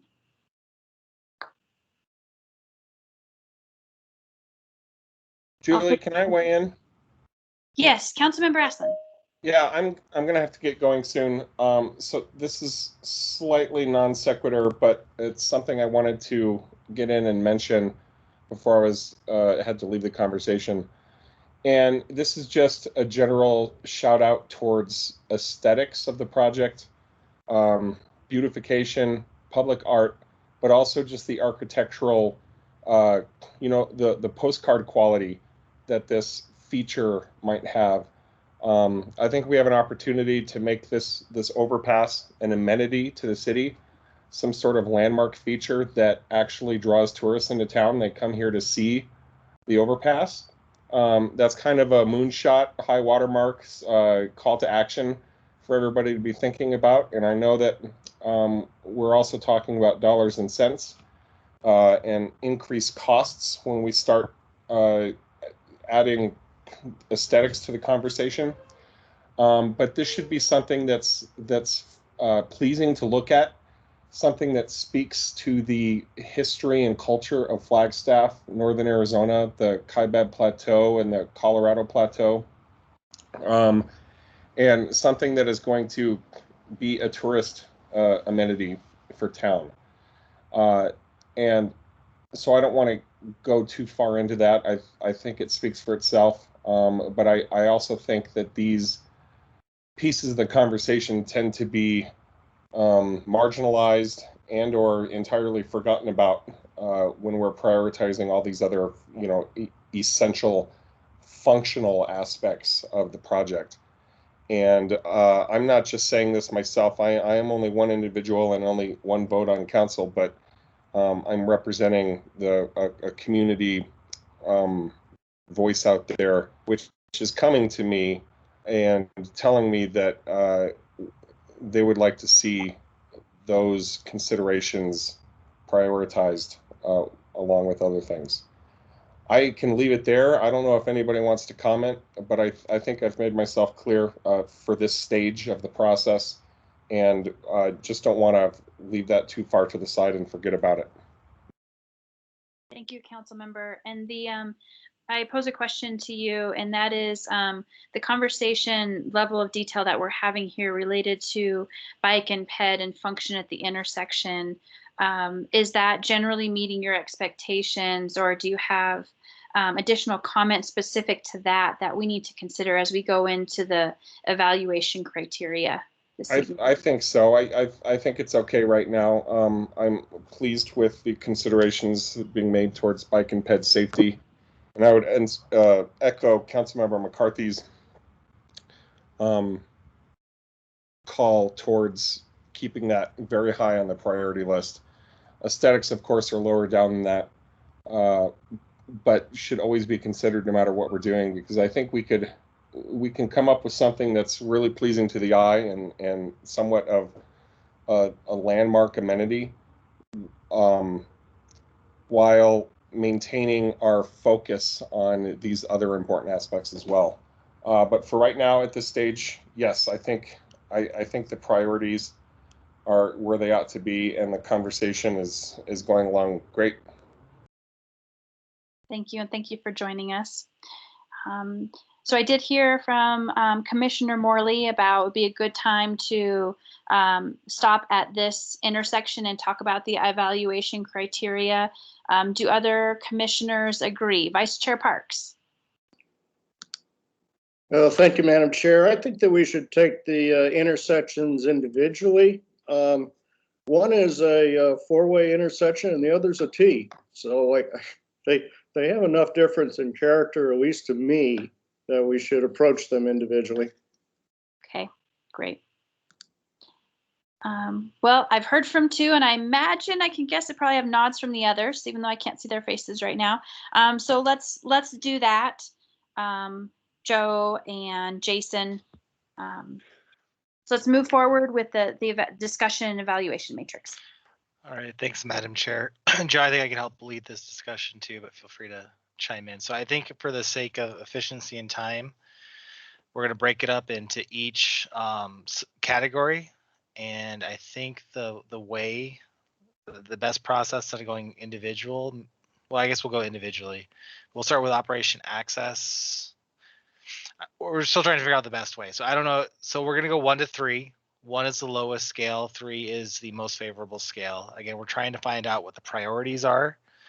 We want to bring your community values and community priorities into this weighting system. This will get rolled into an ultimate intersection scoring system we have that'll help us prioritize after we get done through this system what the preferred intersection is. Again, when we do get to 66 and Lone Tree, I do want to stress that we do have ADOT as a major stakeholder that will have some input as well. So I do want to caution everyone when we get there as well. But we'll start with operation access.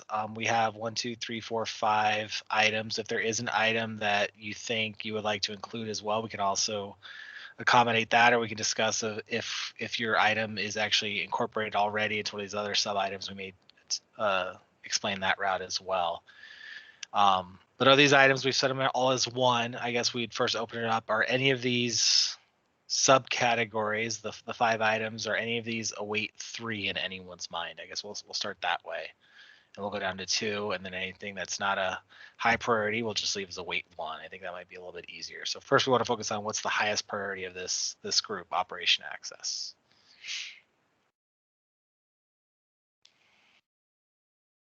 Thank you, Jason. Commissioner, I see Vice Chair Parks, I see you have your hand up, but I don't know if that's a carryover from before or if you're ready to make comments. Nope, it's a carryover. Okay. Commissioner Morley.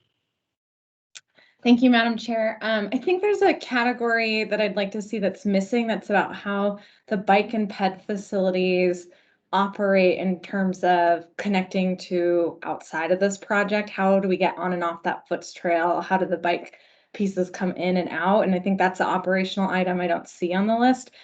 Everything, the bike ped stuff is, more of my priority. These are all pretty standard to me. I'm fine with them as ones.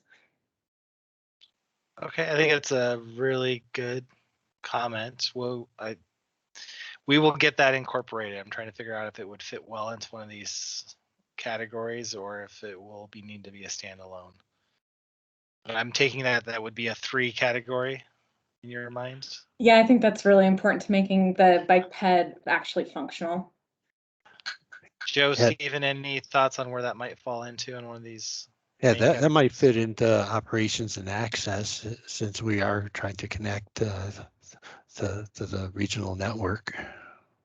Okay, so multimodal regional network. Maybe we add that as a subcategory to operation access and weight it heavy. Okay. I guess.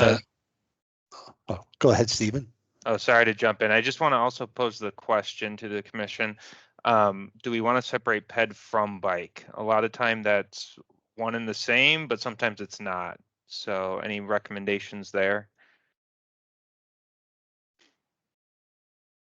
I think they do get treated differently. And so I do think the treatments are different. So they need to be scored different would be my opinion. Okay, perfect. So us rolling that into operation access, Kate, would you agree to that? That's a good category for it to fall under? Yeah. Okay. So we will make note of that. This is not live, so we are making notes on the background. Vice Chair Parks. Yeah, I would echo that separation as well. Just pointing out that the Transportation Commission has 2 subcommittees that are separate, very separate expertise in pedestrian and bicycling subcommittees or committees, excuse me. Okay. Yeah, you can see under safety, we do have them separate, so we will keep them separate under operation and access as well.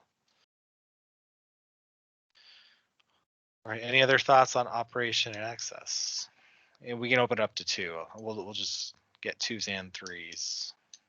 So feel free to input on either. Other transportation commissioners, otherwise I'll do a call to other committees and commissions. Julie? Yes. Where is the impact on the operational access? And I see intersection operational and I see signal timing flexibility. Where's the impact on the southern part of Lone Tree and the impact on 66. Where is that in operational access? Do you mean the proposed improvements Yeah. south of? Okay. Yeah. I Yeah, think 'cause, this is primarily focused on just the intersections. I know, but how the intersections impact those, and because when you're dropping, is there going to be a change? Are the intersections going to change the flow? As we know, with a roundabout, or is that a separate? Stephen or Joe, can you guys describe how intersection operations impact the street network capacity? Yeah, I guess first off, maybe it's not clear from the way we've got this presentation that each one of the options is going to have its own column where we'll be able to look at the operations of each option individually. So given a particular intersection type, that's how we would rank some of its operations in terms of delay and signal timing flexibility. But we can add a line there for, say, system coordination. That might make sense. An added criteria. Sometimes a particular intersection type doesn't coordinate well with its neighbors. Stephen? Oh, Joe, I just realized I turned on the video. Sorry.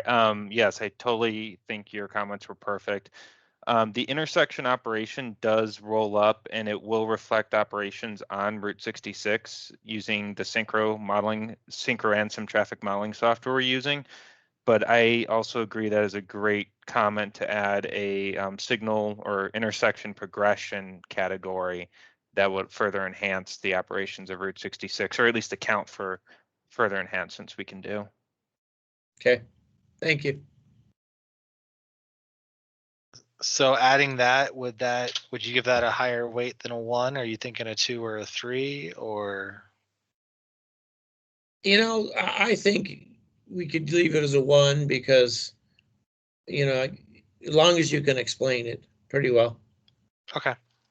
And we are doing a traffic impact analysis. That's what Stevens Dubeck's working on right now, and that will incorporate some of these intersection impacts into that street network impact analysis. We are doing that on a macro level. This is just more of a micro intersection exercise tonight. Go to Commissioner Kraft and then Jody Norris after that. So Commissioner Kraft. Forgive me for not understanding what's going on, but is 3 the highest? Is that, or is 1?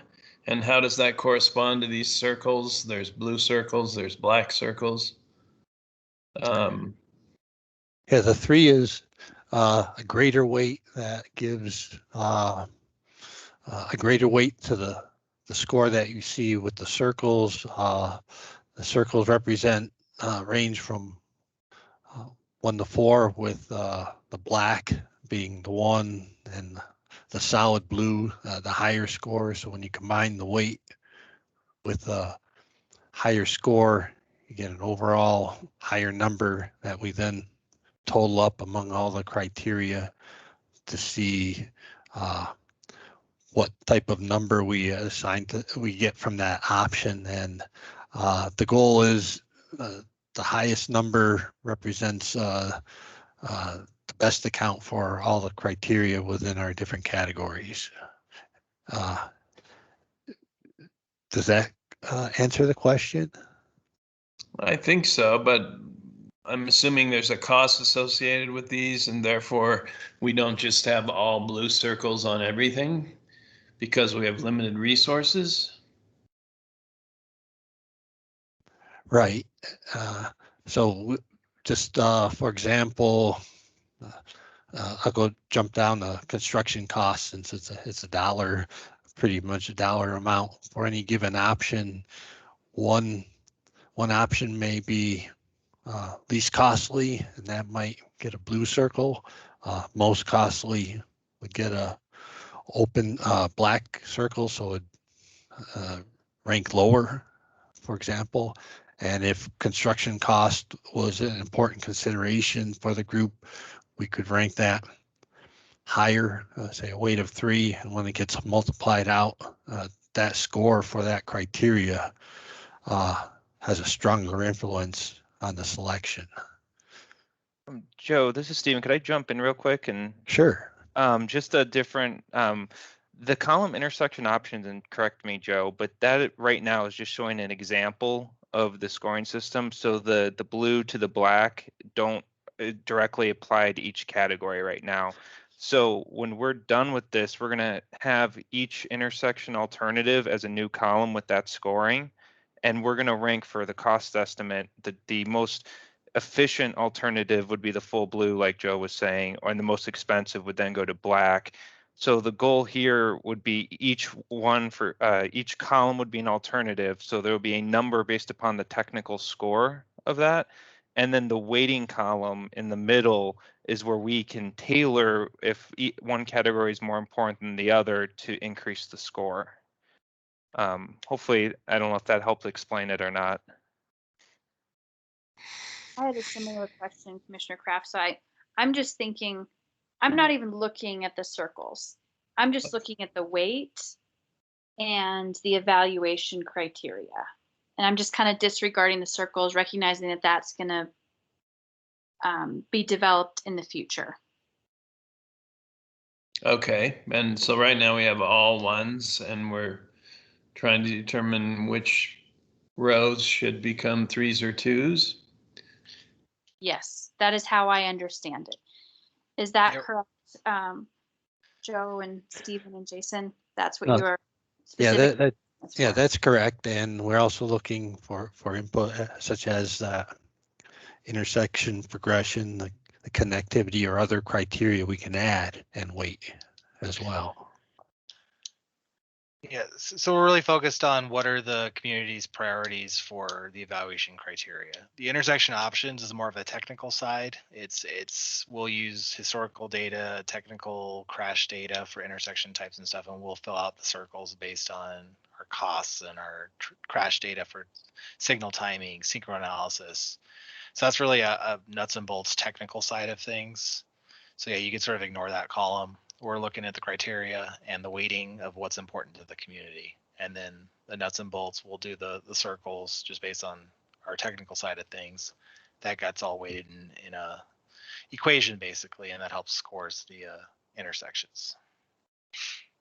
So I'm thinking just for me, and then I'll circle back to Commissioner Kraft and Ms. Norris. Snow removal is actually a bigger priority for me, and perhaps a 2. I'd be interested to hear from others as well. And without adequate snow removal, the pedestrian, the bike, the vehicular lanes, those aren't passable. And that's a big issue to bicyclists and pedestrians in our community, is the ability to maintain the sidewalks and the bike lanes, especially if they're separated and not a part of the roadway prism during the winter months. So I would be inclined to say that would be a higher weight for me, in my opinion.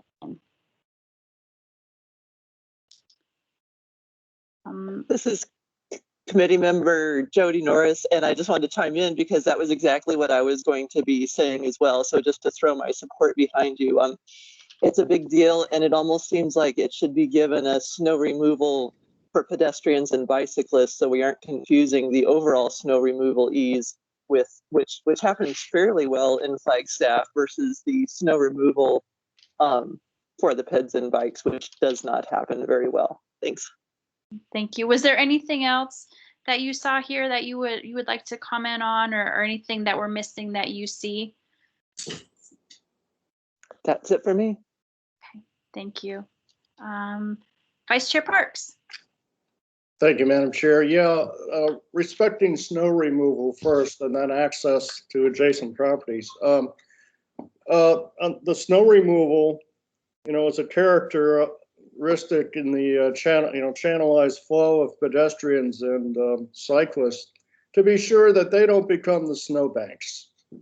So for snow removal in this kind of intersection that we're thinking about means that snow goes away entirely. So I would also weight that pretty heavily for that. Also on access to adjacent properties, we heard Ms. Harris talk about this corridor not becoming a barrier for use by the neighborhood.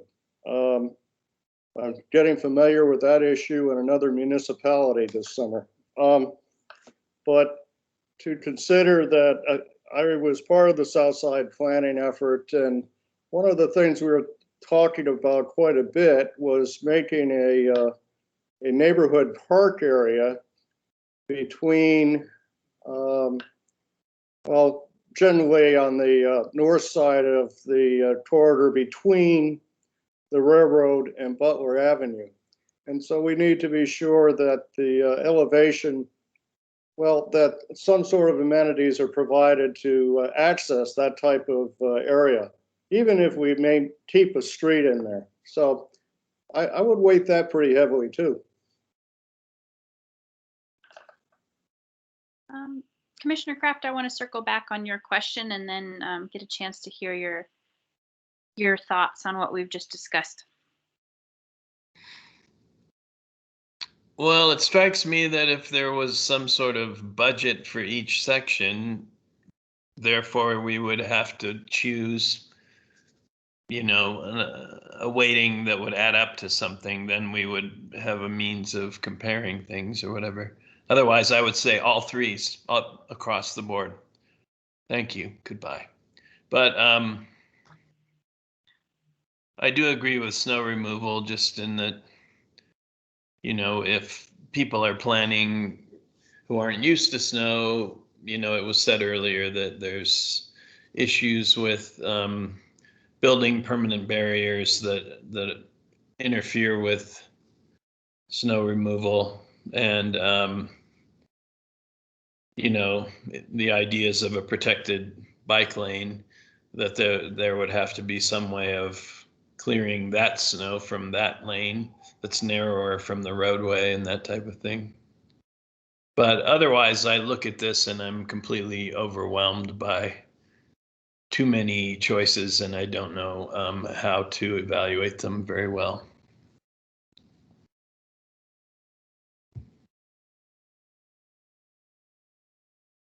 Fair statement. So I've heard under operation access that we need to add separate categories for cyclists and pedestrians and the operation, and that the weight of those, I think I heard Commissioner Morley say, Commissioner Kuhn agree, to rank those higher, a 2 or a 3. Did I hear that correct? Yes, thumbs up. Okay. I heard from Commissioner Kuhn to add the corridor, look at impacts, operational impacts beyond just the intersection and how that might impact out on the corridor. And then I heard from Vice Chair Parks that the access to adjacent properties needs a heavier weight. I think a 2. Vice Chair Parks, is that right or higher? Yeah, that's correct. Thank you. Okay, thank you. And then I heard from Ms. Norris just the comment about snow removal and nods about providing a higher weight for that.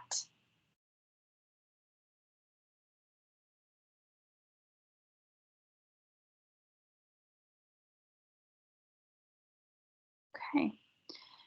Are there any other members of the committee or commission? Christine Cameron. So thank you, Madam Chair. You know, just thinking on the fly, is there a better way, clearer way to get input from the participants tonight? You know, we've been through one section on just one intersection, but is there a way to streamline this process to make it clearer? And I was kind of thinking of if WSP were to go down the evaluation criteria for like safety and kind of talk about what it means for vehicles, what it means for pedestrians, and maybe get like thumbs up, thumbs down on each one of them. And then that would maybe spurn some conversation. I mean, this is completely just a suggestion to throw out to facilitate this for the group. And so that would be my input. If we have some options or some nimbleness here with how we're presenting. I appreciate that. And it seems that, you know, maybe we just focus on the evaluation criteria. Like you said, you know, it's going to come out in conversation about the things that are very important that we want to see as priorities from the committee members, public and commissioners as part of the conversation here. But if we could just say, let's just focus on the criteria under operation access and safety and technical elements. You know, if we hit the priority things, are there things that are missing? Do you think that might be a better way to move forward on this, instead of feeling like we have to make a choice on something and not feeling we have enough time or information to be that specific? Yeah, I just don't want to get the group bogged down in the process. What we want to hear is your feedback, whatever method that comes in. So.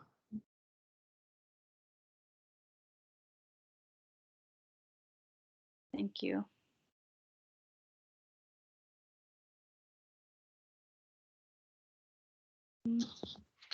All right. I think that's a great idea. So with safety then, just running through the criteria. Again, we have vehicle safety, pedestrian safety. We have EDA, PROACT, just another term for Americans with Disability Act considerations. That's your ped ramps, push buttons, items like that. Bicycle safety, again, we separated pedestrians, bicycles. Pisces, which is the actual one of the evaluations of how the intersection works. Or it's Pisces, that's all one category, sorry. So the predicted crash frequency of the intersection type, that's just based on historical data of that particular type of intersection. So those are our safety criteria, throwing it out to the group, focusing on the criteria. Is there anything we missed from a safety perspective, or any of these stand out as, hey, these are our high priority items for a safety perspective for these intersections that we should be focused on for selection? You have, I'm sorry, I should have put my hand up. You have predicted crash frequency and ratio. Do you take in severity? Joe, that's a question for Yeah, you. yeah, severity type of crash that's included in that evaluation. Okay. All right. I was wondering you. Thank you. Ms. Norris. Thank you. I have to leave in a few minutes is one thing I need to say, so I apologize, but thank you for letting me participate. And I also apologize, I should have realized on the previous section, we added to operation access pedestrians and bikes. But sometimes the people with disabilities get left out of everything of, like, we're putting them in for safety, but it shouldn't just be, can they make it through the intersection alive? It should be, does this intersection function efficiently for them? So I would suggest that we add an ADA thing and find out what works well, like what makes it a useful or operationally a good intersection for the disabled or ADA category people. And before I go, I think I'm probably with a lot of people here that everything in the safety category would be like a 3 for me. Thanks. Commissioner Morley, and then Commissioner Daly.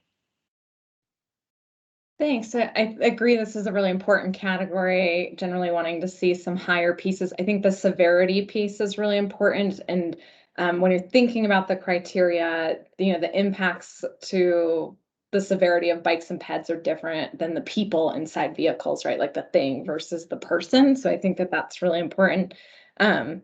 I would say we spent a lot of time on the evaluation criteria in the Milton CMP process, like months debating the evaluation criteria. We came up with a lot of stuff on safety and different ways to evaluate it. So I would just encourage you to go look at that. It was vetted by a large group of people. And I think what we came up with bike ped stuff in particular is good. I don't know that I agree with all the weighting. I think everybody averaged the weighting of a big group of people instead of talking through why some people were 1s and some people were 5s. So that might need vetting, but I would just encourage you to go look at that in the safety section as well. So I think that's it on this one. Thank you. Commissioner Daly.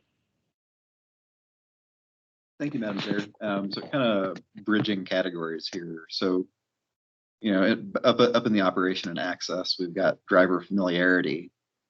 But you know, in Flagstaff, we largely have 20th century intersection design. So any of these new cool techniques and tricks are going to be unfamiliar to people. So how do you think about balancing you know, safety versus the fact that, you know, people haven't seen these things before? That doesn't mean that they're, you know, they shouldn't get used to them in a hurry, but you know, it seems like there's kind of a give and take there between those two. So if I understand you correctly, that maybe it's more appropriate to have that in the safety category as opposed to operational category. Is that, did I understand that correctly? No, it was more of a, you know, do we care about driver familiarity, since, you know, people are familiar with, you know, how things have been done for 50 years. You know, that doesn't, you know, that something is inherently unfamiliar to them doesn't mean that it's superior in terms of safety and function. I see. Okay. Thank you for that clarification. Any thoughts from the WSP design team on that comment that you'd like to share? I hear you, Joe. Well, I'll just chime in. I know part of what we're doing is the public involvement. So if we do go with just speaking of the familiarity and throwing this out there, is we could do some,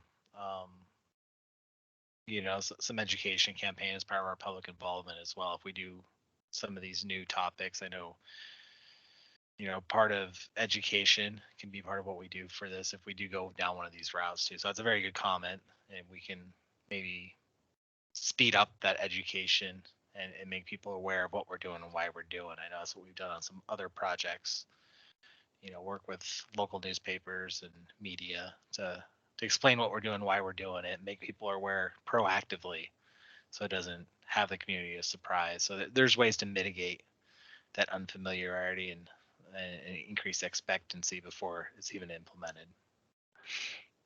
Yeah, that's a good point, Jason. And I guess in terms of intersection option selection, maybe that line item's not really appropriate here, because you don't want to discount and then give a feature with a different weight that may be something that's a benefit to the intersection, for example. So maybe that line item just gets struck, and we do work with the public involvement campaign. So in the interest of time, I'd like to move forward and talk about the intersection of Route 66 and Lone Tree. Commissioners, do you have time to continue moving forward? However, I need to ask. So I did see that Commissioner Kraft needs to step away in a few moments. Commissioner Morley. Yes, I can stay on. Okay. Vice Chair Parks. I can stay. Okay. Commissioner Kuhn.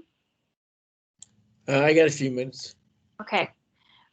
So I have a feeling that we may not get to a lengthy conversation about the evaluation criteria on the next intersection, but I would like to move forward and have the intersection presented, and then we can coordinate follow-up discussions with the commission if and as needed. And Madam Chair, should I then continue down through the presentation? Yes, please. Thank you.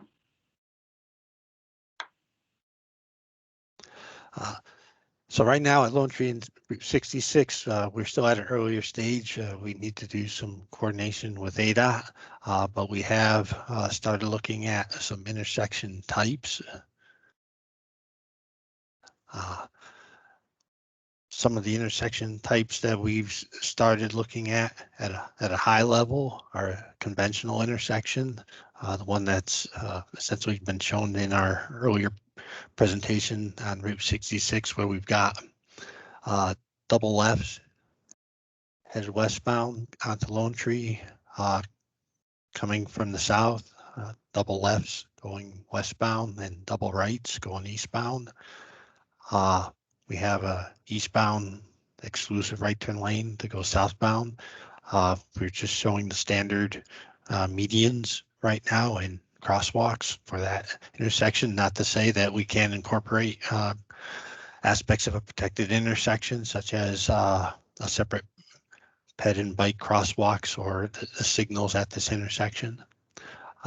We're looking at what's called a Florida T intersection, and what this allows is westbound is essentially out of the signalized intersection operation, so it's a free flow westbound.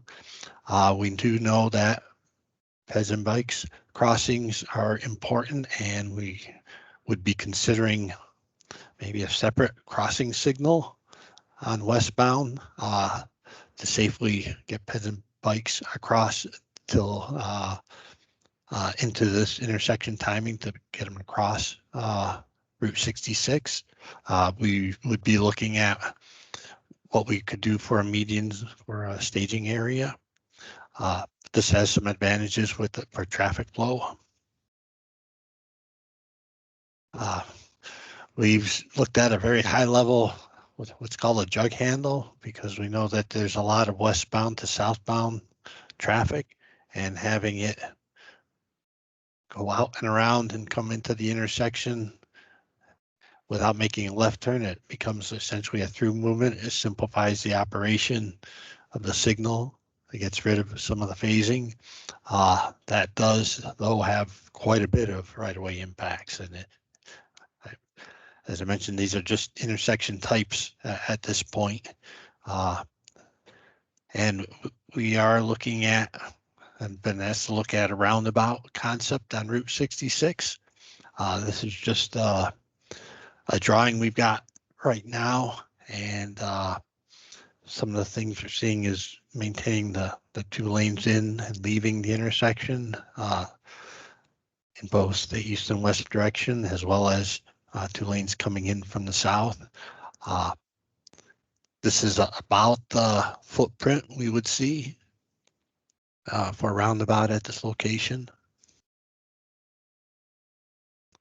I mentioned earlier about going into some detail about that roundabout evaluation.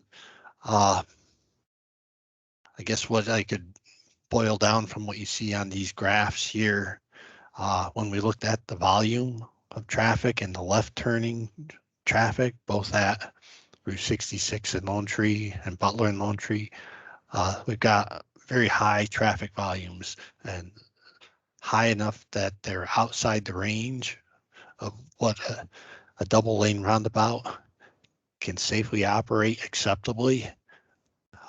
We also looked at when you're merging in to the roundabout, the traffic volume, how it reacts with the circulating volume.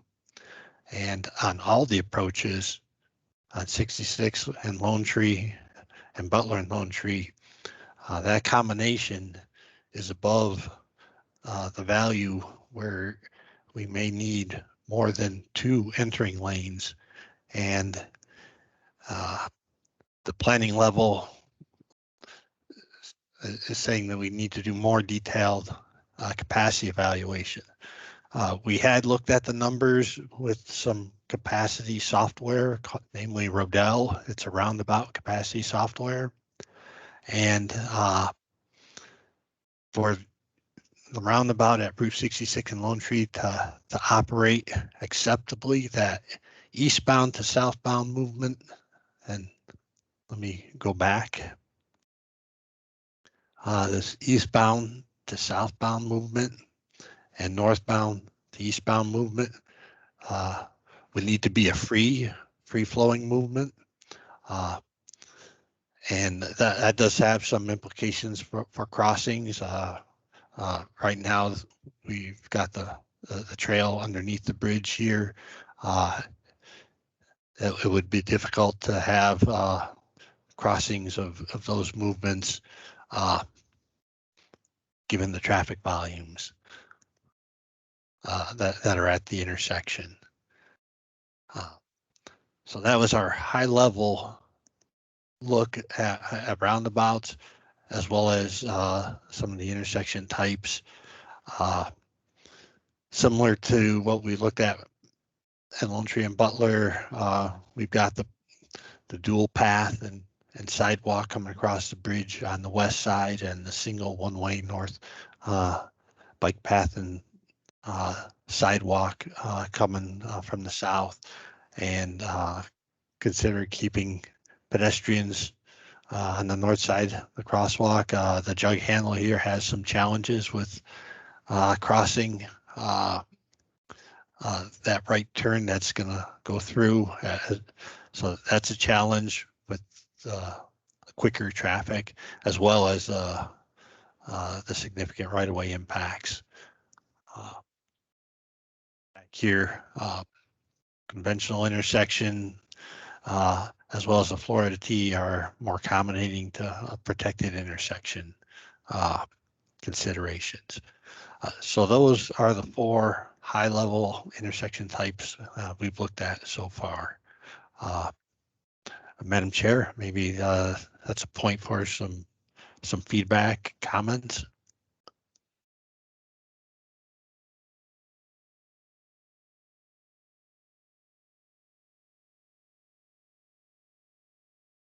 Yeah, I was muted. Commissioners, any comments or questions about the 4 alternatives presented here?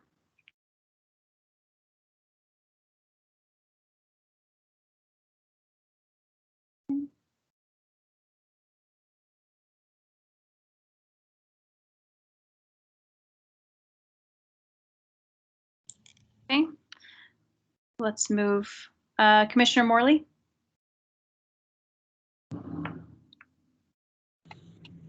Thank you, Madam Chair.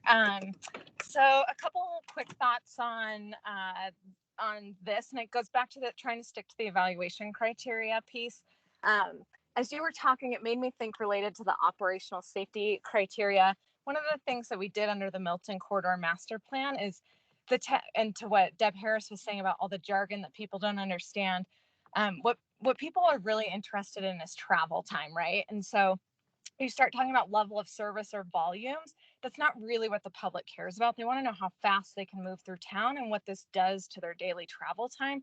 So I guess I would just encourage us to go back to what's meaningful to the community instead of some of the, I know it's technical and I know it's how the engineers get to those answers, but in terms of being able to explain it to the public, I think that's really important because it's hard to comment on volumes and whether a volume needs another lane, et cetera. Because I think there's trade-offs, right? And one of the things we found in the Milton Corridor Master Plan was, while things may have been like level of service D, which is not a good thing for people who don't know, the travel time impact was like 30 seconds. And so we were able to really evaluate, well, is that bike ped facility worth a 30-second delay in your travel time on the Milton Corridor? I just think it's an easier way for the public to frame the conversation and also probably more meaningful as well. So just, I know that's very high level, but thanks. Thank you. Commissioner Kuhn. I'd agree with just what she said, because I'm always asking about what is the impact farther down, and the downtown, and downtown's not far from there. If you sit and think about it, the people are going to ask, how is this going to impact downtown and the traffic coming down to it? And what are the impacts? And how many cars are going to be dropped off down and funneled into it? And I think, technicalities, you have both sides of that. I understand all that.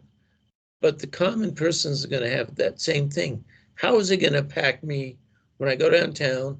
What's the impact going to be on the speed coming from Schweitzer Canyon and how fast it goes right now? And those simple things. I think I would add as, a pedestrian, a cyclist, how many buttons do I have to push? Yeah. I get a cycle or a walk time, and how is it going to feel for me? Am I still going to be able to ride my bike on the Route 66 foots, or am I going to have to stop and go through the intersection? If I'm on the Route 66 foots and I want to go south, how do I get onto southbound to get to Sawmill? So I think those are very valid comments that, thank you for letting me add to those. Vice Chair Parks and then Commissioner Daly. Thanks, Madam Chair. Also, yeah, in this consideration, we understand that a piece of the FUTS is coming in from the north. I don't know very much about the where that trail is coming from, and it doesn't really much matter. But when it gets to the this intersection, I think we really probably cannot put up with free flow motorist traffic through here in a roundabout, since this will now become a intersection on the FUTS. So I think we're going to need some kind of protection for bicyclists and pedestrians, and just remind everybody that if we don't have those protections, I don't think that intersection option is going to fly very well with City Council, given what they've resolved most recently with respect to bike ped and ADA safety. Thank you. Commissioner Daly. Thank you, Madam Chair. So I guess just kind of a question / comment. So, looking at the conventional versus the Florida T, the conventional allows pedestrians going from south to north to make one crossing, whereas under the Florida T, if they want to cross the street first, they're gonna have to cross west and then cross north. So there's kind of an inherent value judgment in there that the Florida T prioritizes the time and convenience for drivers over the convenience for pedestrians. It's essentially means that the pedestrians' times is worth less. They're going to have to spend more time crossing the intersection and make two separate crossings. I mean, some of them, obviously, if they're coming from the west, then that's not the case. So where in the evaluation matrix does that dynamic show up?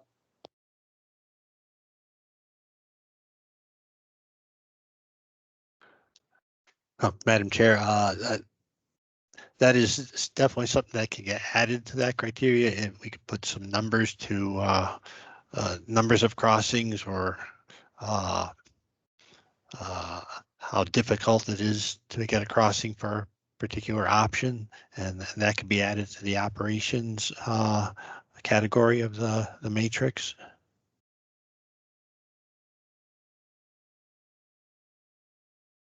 That's good feedback. Have Sustainability Commission Vice Chair White.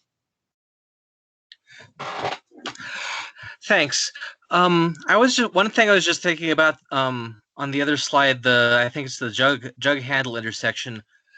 I'm just thinking largely from a lot of the people that we get in Flagstaff are tourists and maybe only passingly familiar with town. And if I were a tourist and I encountered an intersection like that, there's no chance at all that I would figure it out before in time to actually be able to turn left on that intersection. So like it's a really cool concept if you know what you're if you know what to expect going into it. But speaking for myself, if I wasn't expecting it, I would have no chance to navigate it at all.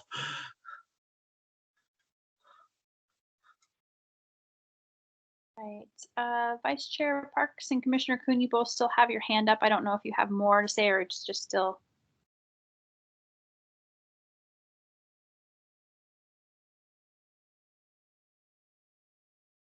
All right. Any other comments from commissioners related to what you've seen? I think it's time to kind of close up this item and move on to old business and concluding general business.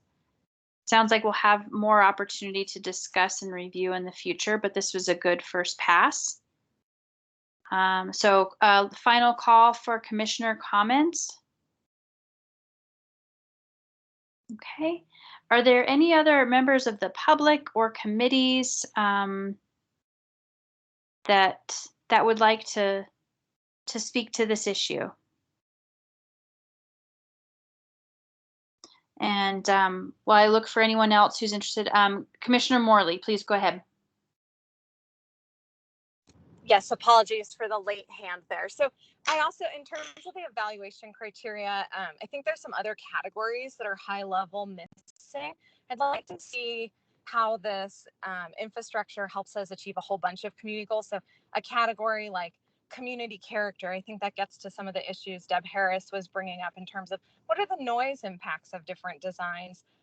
What are the beautification pieces that we've talked about from our council members when they were with us? I think things like equity, how is equity scoring and ranking? That's a big issue for this community. Public participation or public acceptance. So I assume at some point there's a broader public outreach. What are the community's favorite items?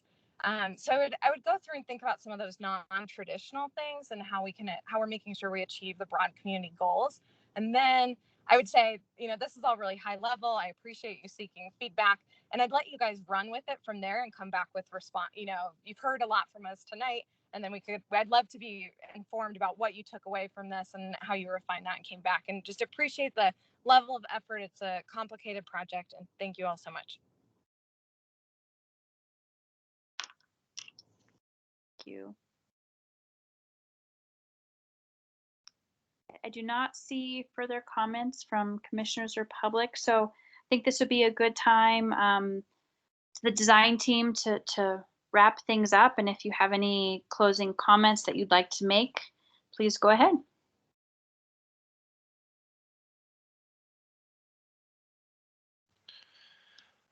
This is Jason. I'd just like to extend thanks for having us. We really do appreciate the input we have and all the perspectives we get from everybody here. I know we have very technical backgrounds, so getting the well-rounded input and perspectives from everybody is highly appreciated. So I just want to extend thanks from the project team and the design team and construction team for everybody's input and time tonight. So thank you. Thank you. It's very obvious to me that there's been a considerable amount of thought and effort and work that has gone into presenting all of these different alternatives, and I'm glad to see that there are so many alternatives, and that there's a process in place for moving forward that includes public involvement and engagement as those alternatives and final selections are made. Christine Cameron. Thank you, Madam Chair. Yeah, thank you, groups, for allowing us to come to you first with this, and thank you so much for your patience with the process. Again, we want to be able to provide the opportunity for as much input from the public and the commissions as possible, and this has been a great learning experience on things that work well and things that we need to look at for future meetings. So thank you so much. Thank you. All right. So with that, I would like to close item 2, new business, and move into agenda item 3, which is old business. We have none for this meeting, knowing that this was going to be a special meeting. So we can go into item 4, concluding general business, reports from BAC and PAC. Mr. Ince, is that something you'd like to cover? I don't have too much to say about it. We postponed the Bike Advisory Committee meeting from last week, and we canceled tomorrow night's Pedestrian Advisory Committee. We are continuing to work to move the active transportation master plan forward, and hopefully when we convene again, either later this month or next month, we'll have some more complete documents for the 2 committees to review. And Martin, can you share with us the current status of the I don't know what the specific title of the project is, but the Candlestick project on Butler? Yes, I'd be happy to. Stephanie Santana and Jeff Bauman are working very hard on that project. We have a project manager through the city's capital division. We are expecting, we've kind of wrapped up some basic design parameters for it, for the project along Butler Avenue from Milton to Sawmill. We are going out to some of the city's job order contractors this week to get bids, and then we'll give them a couple of weeks to get bids in, and then kind of take the schedule from there, see who bids on it and what the prices are, and then take the project from there. So we're looking at just a little bit more detail. We're looking at kind of concrete curb stops with fiberglass candlesticks on top as the form of barrier.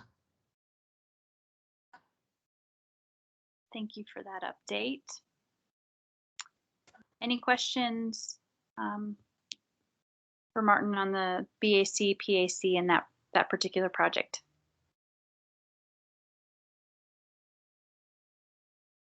Okay, hearing none, moving to item 4B, informational items. Commissioner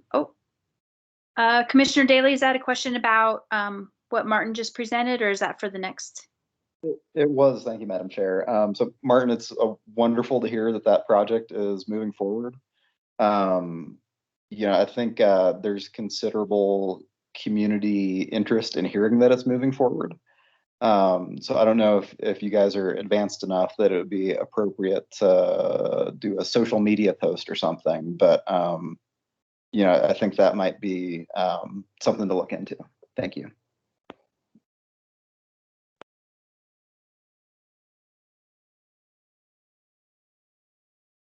Martin, is a social media outreach on your radar? We can certainly add it. I think we are due to provide some updated information to the council, so that will give us an opportunity to think about updating the public as well. I appreciate those comments. I imagine the public does have a lot of interest in that project. Thank you. Right, moving on to item 4B, informational items, 2 from commissioners and staff. Commissioners, I'll start with Vice Chair Parks. Nothing for me, thank you. Okay. Commissioner Kuhn. No, I just want to thank Jeff for jumping on. I called him on a couple things today, and he jumped on real quick. Commissioner Morley.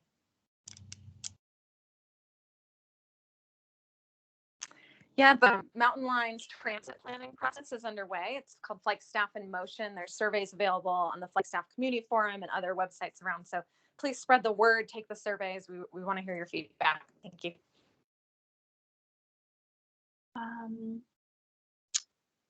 Okay, and then I have a question for Martin, and wondering if repair of some of the foots that got washed out is on the radar or the horizon, or what the plan might be for that work.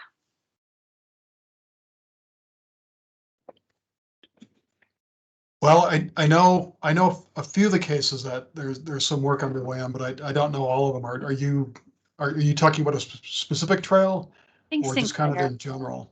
Sinclair, I think that whole section east of Lone Tree. Yes, I think the last I heard is they were looking at some of the same job order contractors to see if there's any availability to work on that. I think Parks thought that was too big of a project to take on with just their crews. So they were looking into that. I've not heard if they've had any success or what the timing might be.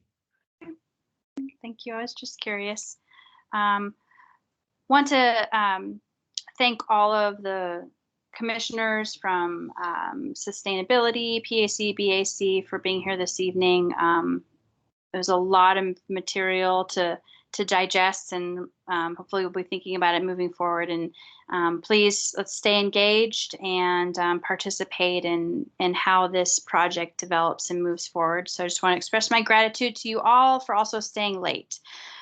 With that, item 4B2, commission recordings. Jeff has the link posted here that you can go to review past meetings.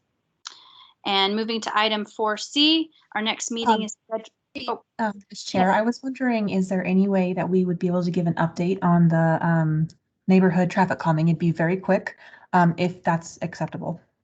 Go ahead. Okay, so we grabbed a couple pictures recently because we have been working on this project. And let me share my screen here real quick.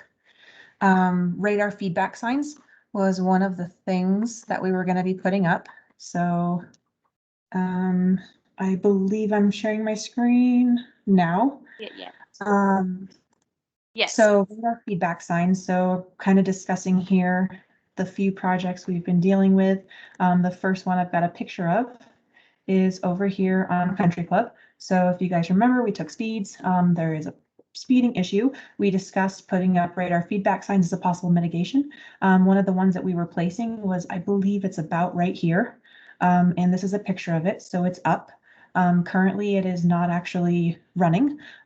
It's in a state right now that is just collecting some data before we actually turn it on and before it actually says your speed is whatever. So right here, I believe is Edgewood. So this is one of them. The next one is on University. So jumping over to University, zooming out super quick. Hopefully you can follow us on the map. So University, one of our big topics, we threw some traffic circles in using candlesticks. Sorry, this one was a median. So we threw a median in right here with candlesticks. Right here, I believe I showed pictures of the last meeting. We also agreed to throw in a radar feedback sign, and this one is actually located right here. There's another one in the works that will be located over here on the western portion of this long straight stretch. And here's a picture of that. So here's our candlestick median here, and here's our radar feedback. Once again, it's not operational. We're waiting to collect some data through the actual device, which I'll talk about in a second. Last one that we've actually gotten up as well is on Woodland, zooming out, moving over, Rio Homes right here, NAU over here, Pine Knoll turns into Woodland Drive. So we've got a straight stretch away here with lots of NAU students, kind of a downhill here. Some speeding occurred on this road as well. We put in a radar feedback sign about right here in this location. And that's shown right here. You can also see our little temporary traffic circles made out of candlesticks. And we've got another one up here, once again, not running, but very close and ready to start running once the streets crew receives an Android device. Let's see. So those are the ones we've got going right now. We're still waiting for Mount Pleasant and that one on University, because they're actually being installed on a a street light post. And for them to actually do that, they have to figure out the mounting hardware and kind of, make it be able to be mounted on a streetlight pole versus what they were doing on those signposts there. So a couple on Mount Pleasant. I believe we're kind of over here near this little wash here. This was a citizen that had the concerns, which has made us count. This is a downhill right here, and there were speeds. So waiting on a couple of those, but they're in the works, and we have them in stock at the streets yard. Let's see, and I want to discuss counting really quick. NAU is starting back up 8/23, so I believe that's next week, maybe 2 weeks. That's next 2 weeks, so Monday the 23rd. Once NAU's back in session, I will be comfortable to count University and Woodland Drive, and those will be our after counts of some mitigations and some temporary traffic calming measures. And then the week after that, we can throw some counters up over here near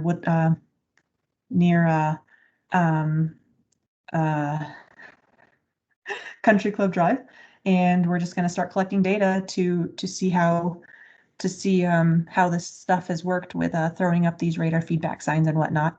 The radar feedback signs is called stealth mode, and as of right now, they're just sitting there and they're actually collecting speeds. And we can then, I guess, download that data. I've never done it before, and we can compare, it being up without being turned on to it being up and actually running and saying, hey, your speed is slowed down, blah, blah, blah. So it'll be kind of cool to collect that data and compare those. So shoot, I went really fast. Hopefully it was fast enough. And let me know if anybody has any questions. Sorry to throw that on you, Julie. Okay. I imagine we can go over some of those things in more detail on September 1st. Definitely. Okay. So speaking of that, And that was great. Really appreciate the update and the overview. Let's move to item 4C, our next meeting, September 1st. We've got 3 tentative agenda items. The capital improvement program, Boulder Point, some of the things that Stephanie just talked about, country club update, and then what Martin spoke to, the active transportation master plan public comment period. Call to commissioners. Are there any other agenda items? You know, I was thinking about, we've had conversations previously about the engineering standards and typical sections, and I don't want that to fall off. That conversation about neighborhood streets and geometry of those. Any others? Commissioner Kuhn, looks like. Madam Chairman, I'd like an update on the, you know, we just got that great presentation on when the overpass will be built. It's really going to significantly impact us. If the time frame for the farther south Lone Tree. So just an update on that so we can tie those together when the questions start. Commissioner Morley. Of course, I love the engineering standards item. The Mountain Line in Motion plan is slated to be finished in December, so September meeting may be our best opportunity to weigh in at that. Though we could discuss what the timing of that looks like. I'd love for the commission to weigh in. The Milton Corridor master plan, I think, is coming to an end. I'm not sure exactly what the timing of that is, but or what the process ADOT's looking for approvals from the city or other entities, but I'd like to be part of whatever that is. The ADOT's planning if it involves approvals. So those are the 2 big items for me. Thanks. You. Commissioner Parks, do you have anything with that you'd like to add or that needs to resurface on the agenda? No, ma'am. Well, again, thank you all for your time. And with that, do I hear a motion to adjourn?